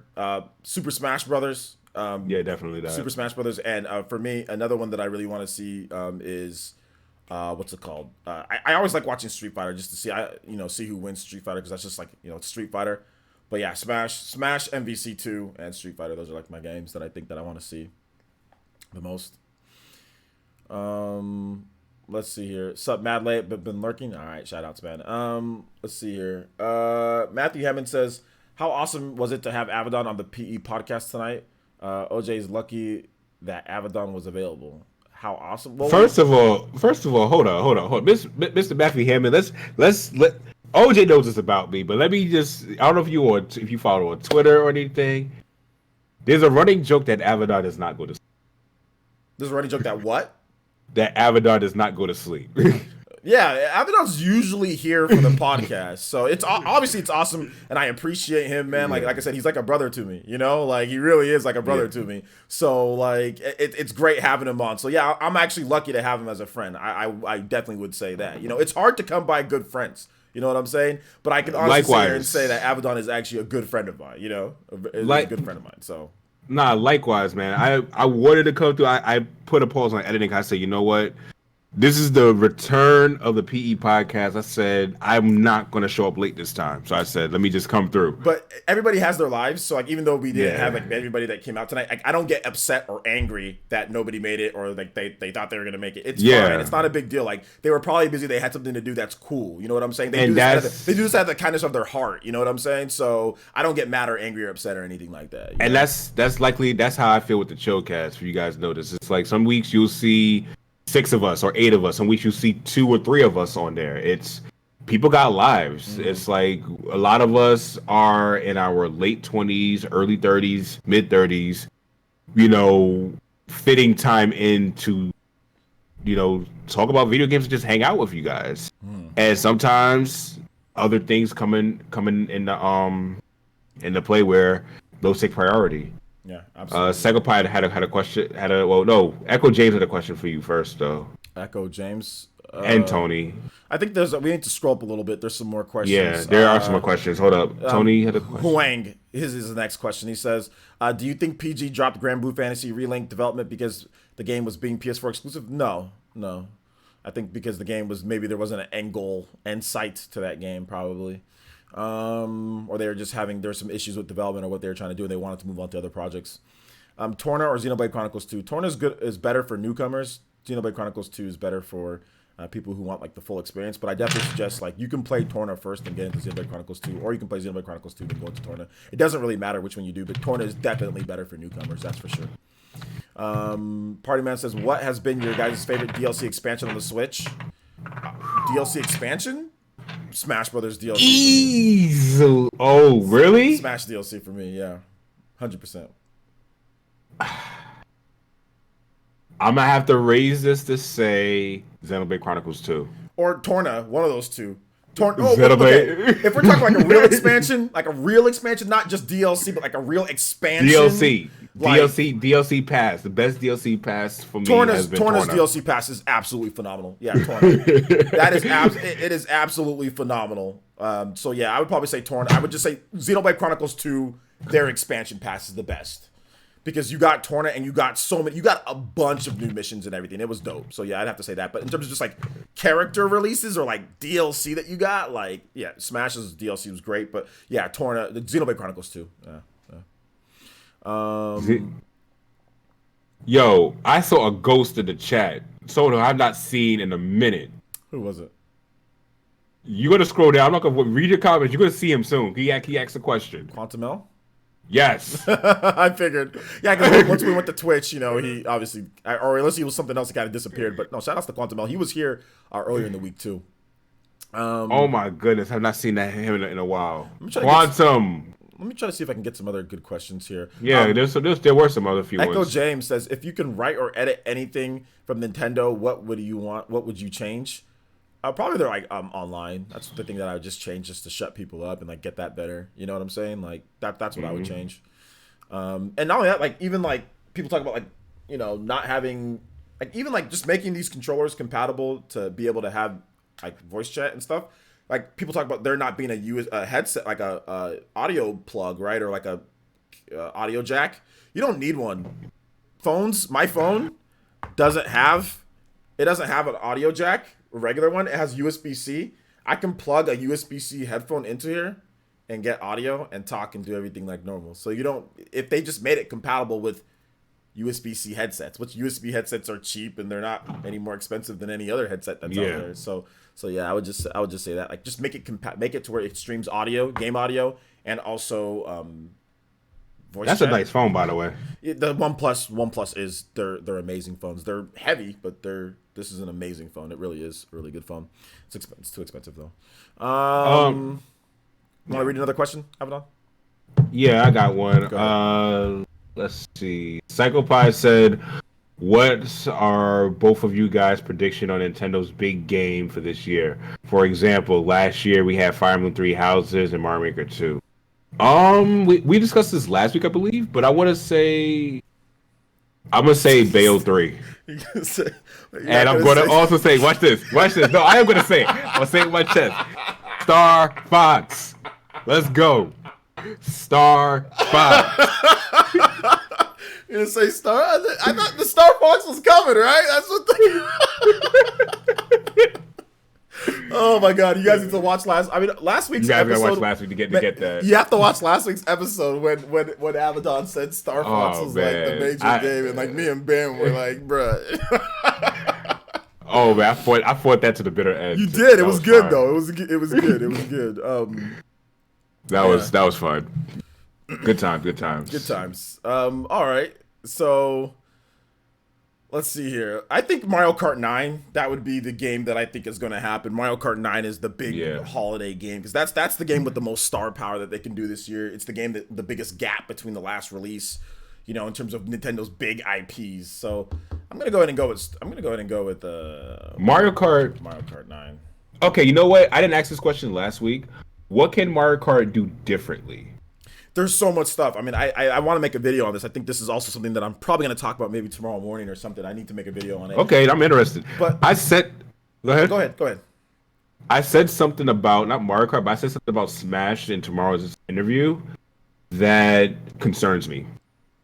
And I feel as though they're getting into Marvel vs. Capcom 2 territory. Whereas you make a game so massive, how can you follow up?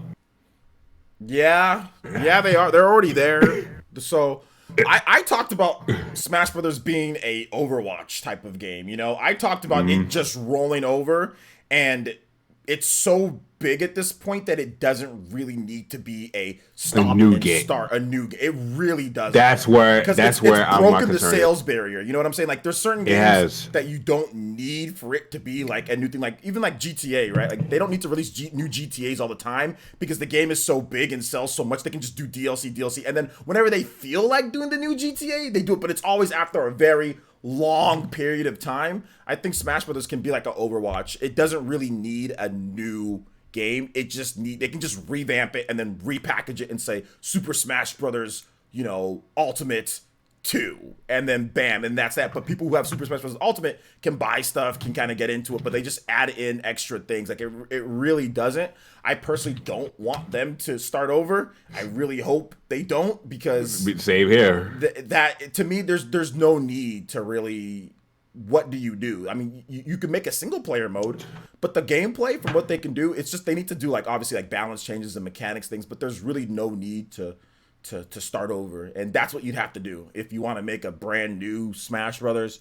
You'd have to start over. You'd have to cut characters. I don't want characters cut. Just like in Overwatch, you don't want characters. Here. You don't want characters cut in Overwatch, do you? No, you don't. You don't. You don't want characters cut in Overwatch and all that. So I mean, that's the kind of the thing, with and that was the thing that sucked with previous Smash Brothers games, right? It's like when your character got cut. Wolf got cut. Wolf got cut from Smash Brawl to Smash 4. Wolf got cut, dude.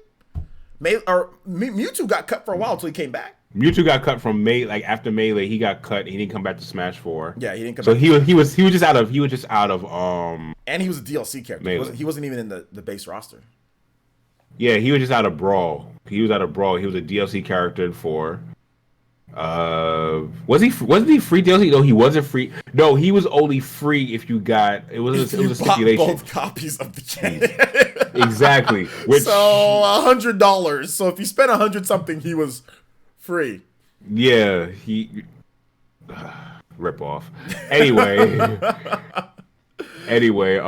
let's see. It seems like when they cut a character from a game, they come back the game after.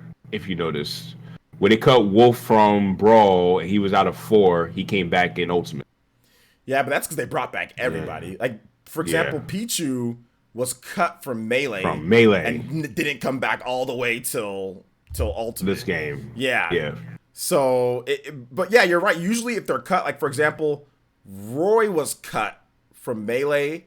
He didn't come back in Brawl, but he came back in Smash 4. Yeah. Exactly. Lucas was cut too. Lucas was cut from. Wait, no. Lucas was not. Lucas was cut. He was cut, but then he came back as DLC in Smash 4. So he was cut from the base roster, but then he came back as DLC. In DLC. But side note, you may want to check Twitter.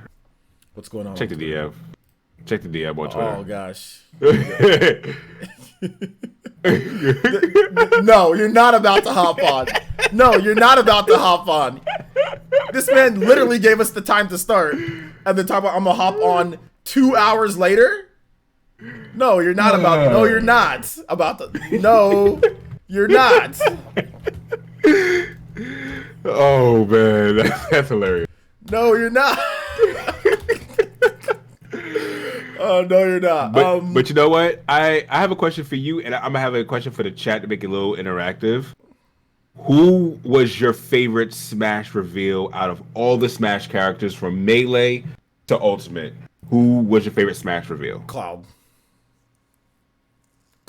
Cloud's reveal was just.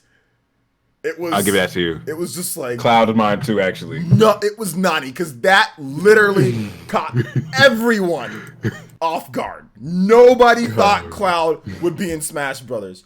Nobody thought Cloud. Nobody thought that. It was even Cloud and Joker. Those are the two that I was just like, there's no way. Joker was a big one for me. That was like, what? But Cloud was just, man, dude. Mine was Cloud. Mine was Cloud and Ryu. Ryu was good. I was not expecting Ryu at all. Like I would never dreamed of seeing Ryu in Smash Brothers. Like Cloud was almost like he was a dream pick. Ryu was the blind side for me. It's like it'll be dope to have Cloud in Smash Brothers. Never thought I'll see Ryu.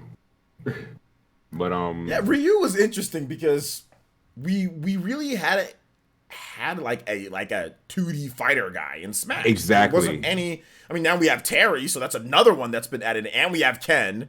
You know, we have Terry, Ryu, and Ken. So we actually have them.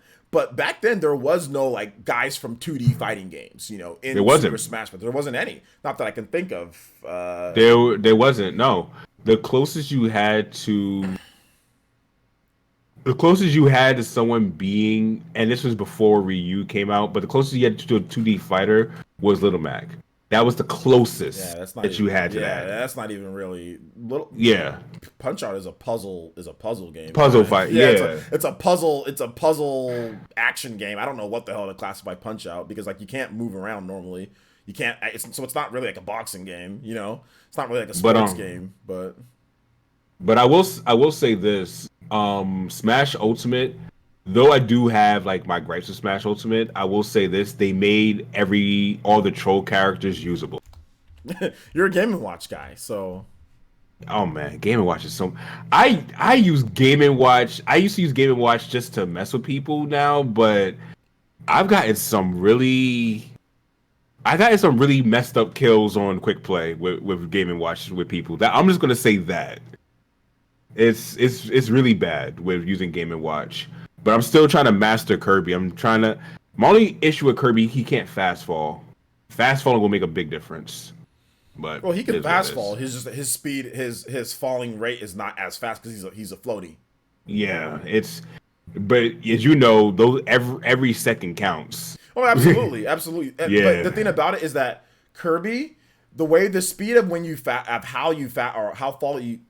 how fast you fall can be positive or negative against certain characters. Fox is a fast faller, so Fox can often get caught in certain combos and get hit with follow-ups that other characters can't get hit in. So sometimes it's actually a benefit to not be a fast faller. Now, it could be obviously a benefit and a disadvantage when you're trying to get back down to the stage and you fast fall and he doesn't go down as fast. But in terms of getting comboed, a guy like Fox can get comboed more than a guy like Kirby.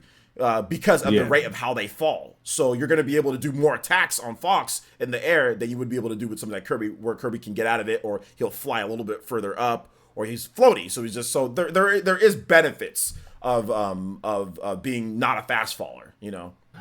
I'm just learning more so like space. I mean, you used to joke with me on not blocking. Now I block a lot more, and I practice a lot more spacing and grabs and just timing more. I just said let me just take my time. So my Kirby, my DDD got better, Nice. and DDD is just for trolls. I if I use DDD, it's just because I want to make someone sad. He is for trolls, but Matthew Hammond donated $5 and says, "I want Baron on this thing. Give him 10 minutes to rant. To rant about what?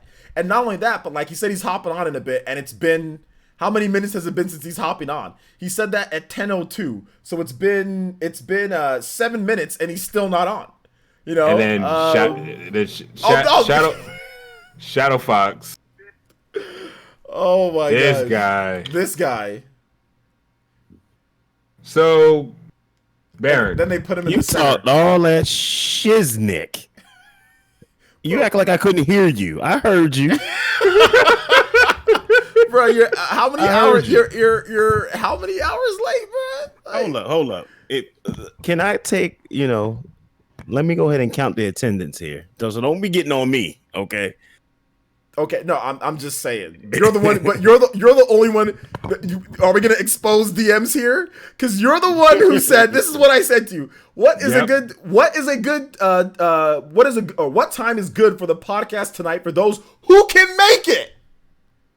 And what topics do you want to pick? So I said for those who can make it in our group DM, and the first person to respond to me was Baron at 2:36 p.m. my time. Okay, it's 10 o'clock right now. At 2:36 p.m., Baron responded. The first person, literally, it wasn't even a minute after I asked the question. He responded to me 11 p.m. You're the first person, so don't sit here and talk about the attendance when you're. Yep. When At you the end of the responded day, to time.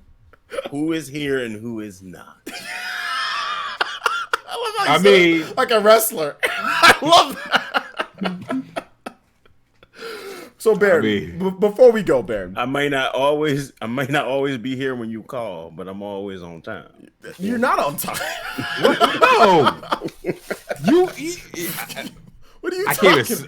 can't even say this live. They want to Because give I'll you. leave it- They want to give you. Matthew Hammond donated $5. He says that he wants to give you 10 minutes to rant. So Baron, do you have anything that you want to say for the podcast before we end off? Because it is getting kind of late in the East Coast, boys.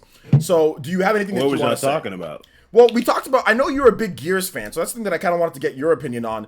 And also E3 as well. So I mean, I guess if you can split 5 minutes and 5 minutes, maybe we can start with Gears and then get to your E3. But Gears. What happened with Gears? Cliffy B wants to come back to do the next Gears game. Oh yeah, I seen that. Yeah, so I think you should. What are your thoughts? Okay, you think you should? Yeah, I mean, he was the originator, so why not? Okay. So there you go. So Baron, let me ask you a question then.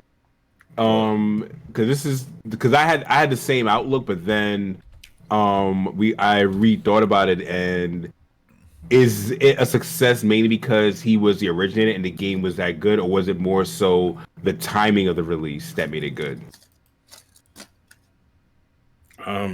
Which one? Good because it was a good game. It was a good game, but the timing of the release and with the market not having that type of game play a big role. I personally think it did. Of course it did, because nobody was decapitating people like that in the shooter at that point in time. Exactly. You chainsaw them. Like you can hold down the B button and you can run up to them and chainsaw people. Definitely. Okay, cool. That's all I had to say. But I mean, the game was still good regardless. So, Yeah. I mean, No, that's all I had to say. Mortal Kombat 11 is $20, by the way. If anyone wants to. I don't see the negative part of him coming back. So Okay. And also next up, E3. People talk about E3 being dead as you know it. I got a lot to say about this. What's it called? It's not going to be there. Jeff Keighley's not going to be there. Sony's not going to be there. Mm-hmm. So, what's your thoughts? My thoughts is everybody that's saying that. That's what I want you to do. I want you to go into your kitchen. I want you to find that frying pan that you use every day. I want you to shine it up real nice. You turn that sumbitch sideways and slap the shit out yourself because E3 is not dead. It ain't dying. Far from it. It's far from it. Everybody that was there last year is going to be here this year. So how are we dying if everybody that was in attendance last year is going to be here this year? Oh, my bad. The host is not going to be there. So, it's the end of the world. The host's not going to be there. Whoop-de-doo. I don't think Jeff Keighley has any power about what's going to be announced, what's going to be showed, what's going to be on the show floor. Sony wasn't there last year. So, hey, they lost out. E3 still thrives. So I don't understand why it's that the Sony fans want to continue this narrative of E3 is dead. Because if you're dying, you have to lose something, right? They've lost Jeff Keighley. So that's the end of the whole gaming industry and convention because Jeff Keighley's not hosting. That's the end of everything. Yes. And as a reminder, no one really cared about Jeff Keighley during the Game Awards, where we all thought it was "quote unquote" rigged because of Death Stranding. We did care about him. It's just that some people we cared about his well-being. We didn't care about his opinion. Let me put it that way. It's I'm gonna tell you what it is. Is pretty much what I said on Twitter, which got everybody hot and mad, but whatever.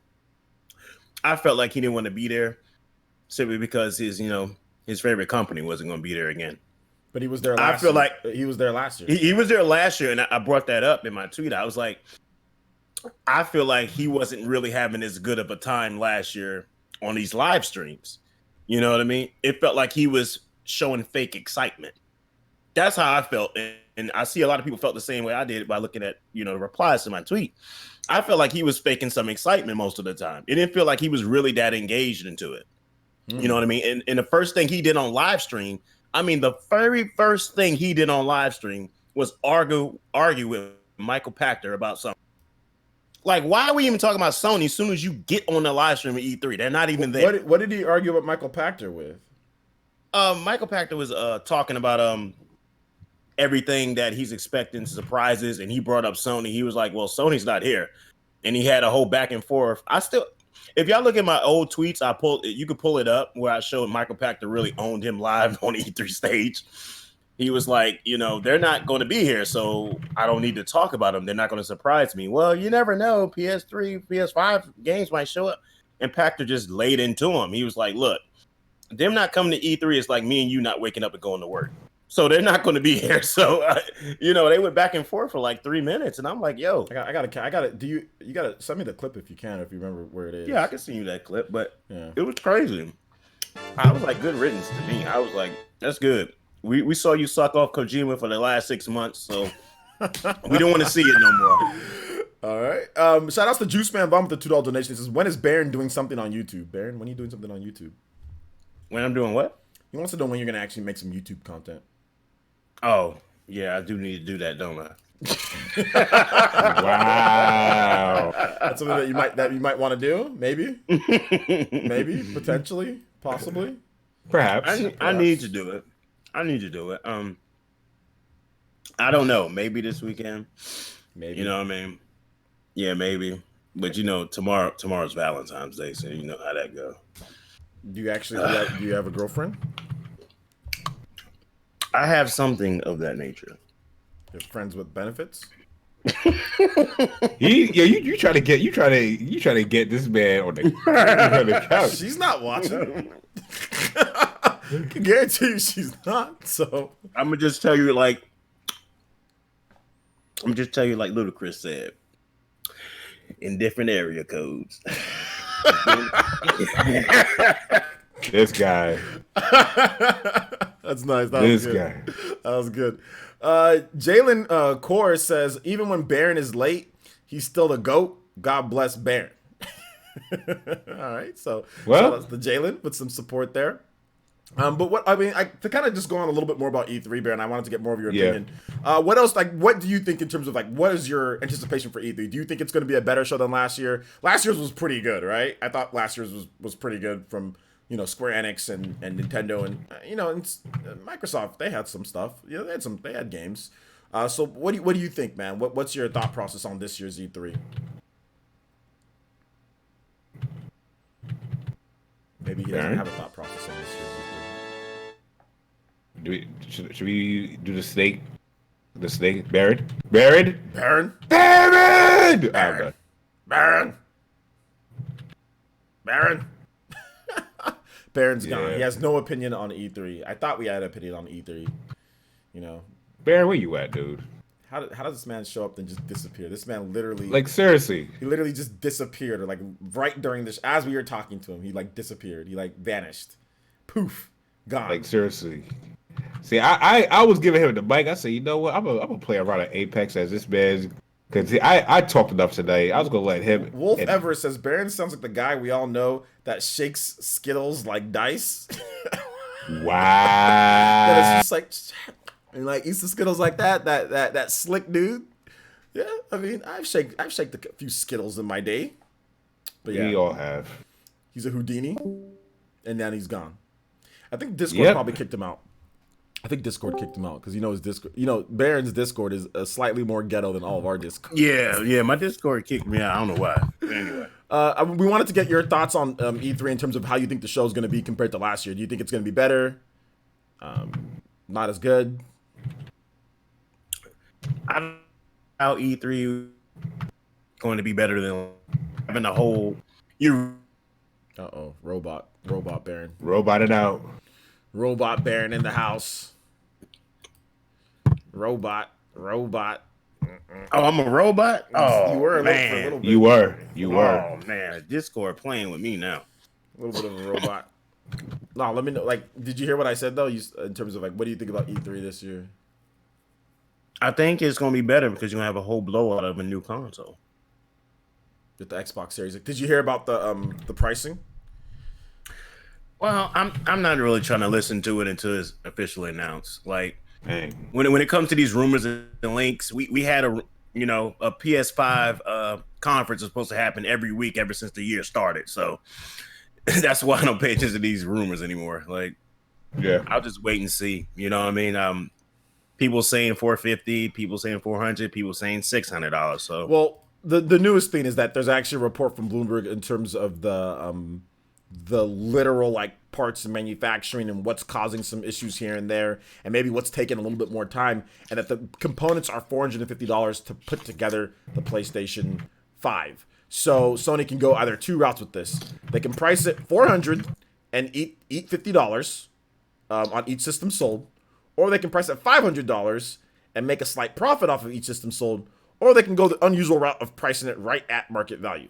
Or right at our manufacturer value, which would be $450.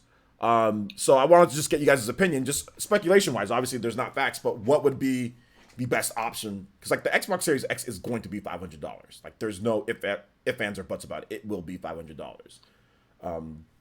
So what do you guys think about what do you think Sony should do? Because they want to undercut Microsoft, right? So what do you think they should? I think they should match it. Honestly, I don't know. I think they should match the 500.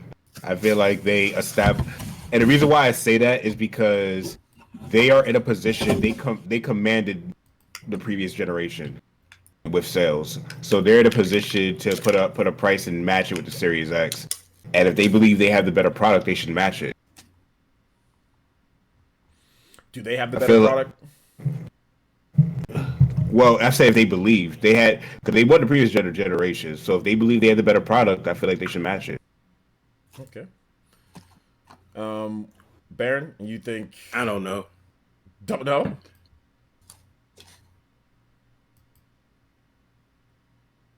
All right. Well, that's that. Doesn't know. Well then. All right then, guys. Well, my personal thought process on this is that Sony should definitely undercut the Xbox Series X and take the $50 hit. I know that's weird to say, but they should definitely do it because this generation is not going to be as easy as it was last generation. Oh no. Nintendo flopped out of the gate with the Wii U. Xbox flopped out of the gate with the Series with the with the Xbox One. That's not happening. The Switch is going strong. Nintendo's going to put out a new Switch system at some point. That's going to be popular. Xbox Series X is looking good. So it's going to be much more stiff. And also mobile smartphone gaming, like Samsung has a new phone that's going to be as powerful as the Xbox One or PS4 right now. This phone right here is pretty freaking powerful.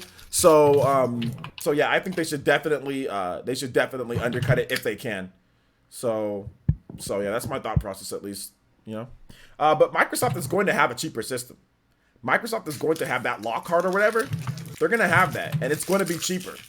It's going to be like $400 or something like that. So is it confirmed already or what? Like everybody keeps saying, it's not confirmed, but it's kind of like somewhat confirmed because Baron, stop doing that. Cut your mic.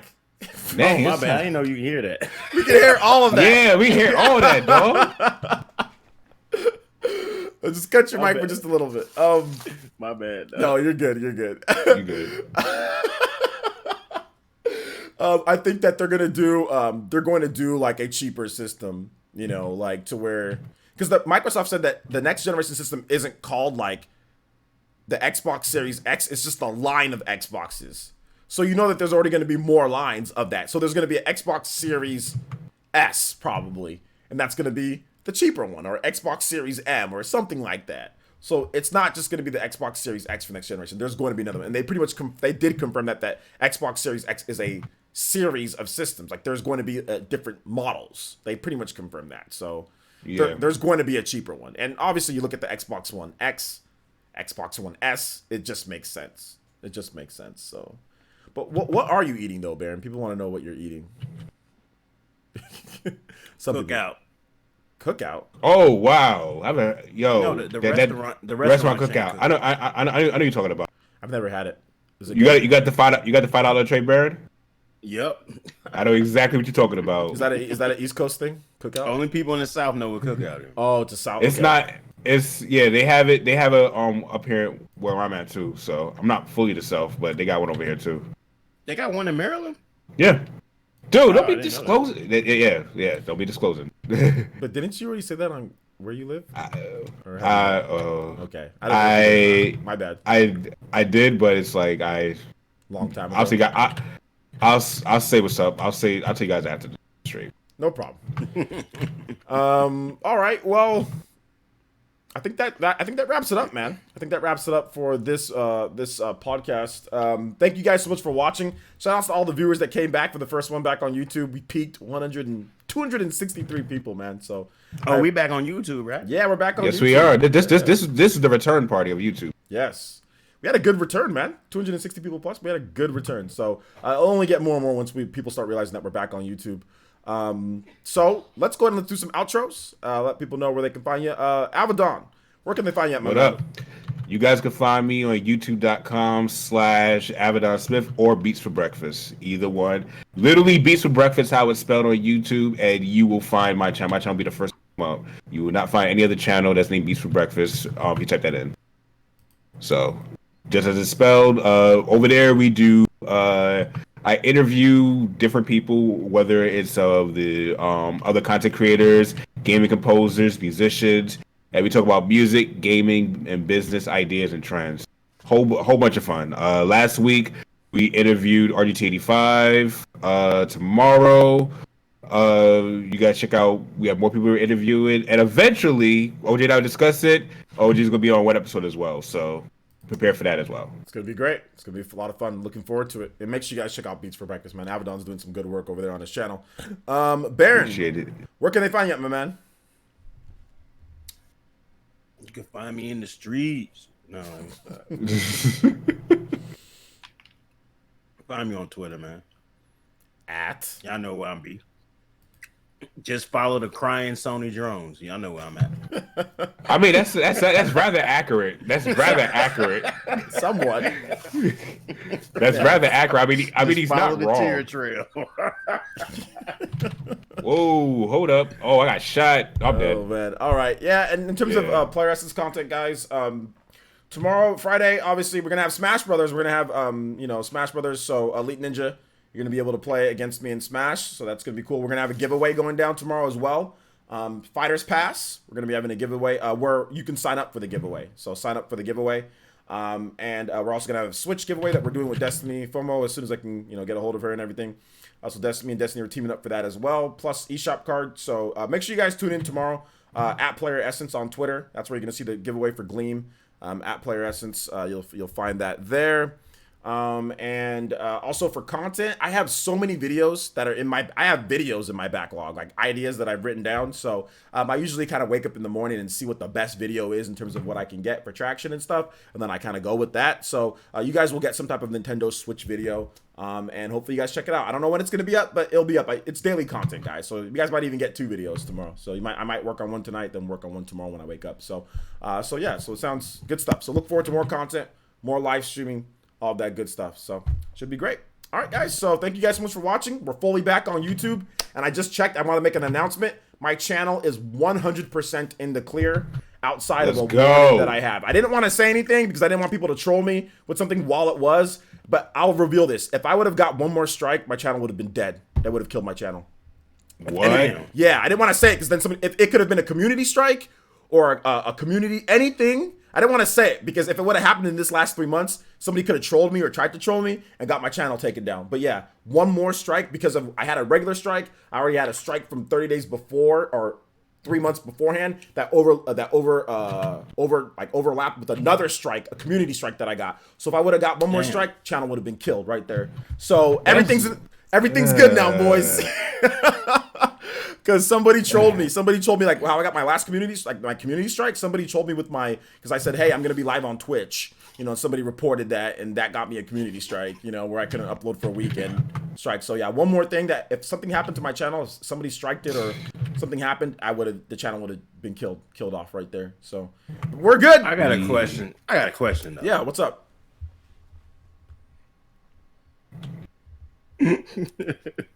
What's up? Where is everybody? They're probably doing life stuff. I mean, it's a Thursday night, so probably got work in the morning or something like that. Life. Yeah, life. That's true. Yeah. The OJX channel is on deck though. That's the reason why I made you want to know like one of the biggest reasons why I made the OJX channel is because I was scared to death. But then again, if your main channel gets striked and they associate any channels that you're associated with could also be taken down as well. Usually it doesn't happen though, but yeah, they do have the power to take down other channels that you're associated with. So my other channel, OJX channel, could have been killed too on the spot. YouTube has complete authoritarian power, like dictatorship power. They're very, very scary to work with at times. Very scary. Very scary to work with. You have to walk on eggshells. Literally, it's not even like it feels like you walk on eggshells. You have to walk on eggshells with YouTube. You have to. There's no ifs, ands, or buts about it. You have to. It's a scary place at the same time, but like I said, it's high risk, high reward, in my opinion, for YouTube. High risk, high reward. So there's people. There's just a lot of people here. A lot of people just like YouTube. It works on all their devices. People like it. But working with YouTube and their rules and how they treat their creators is really bad. They don't treat their creators great. They act like they do, but they know deep down they really don't. So it is what it is, though. Yeah. It is what it is. You just gotta try to do your best to keep your nose clean. But yeah, everything's good. I have a warning, but warning's not really much. So warning's fine. So yeah, my channel's completely 100% clear. So everything's good. But all right, guys, thank you so much for watching. I do appreciate you guys. That's excellent.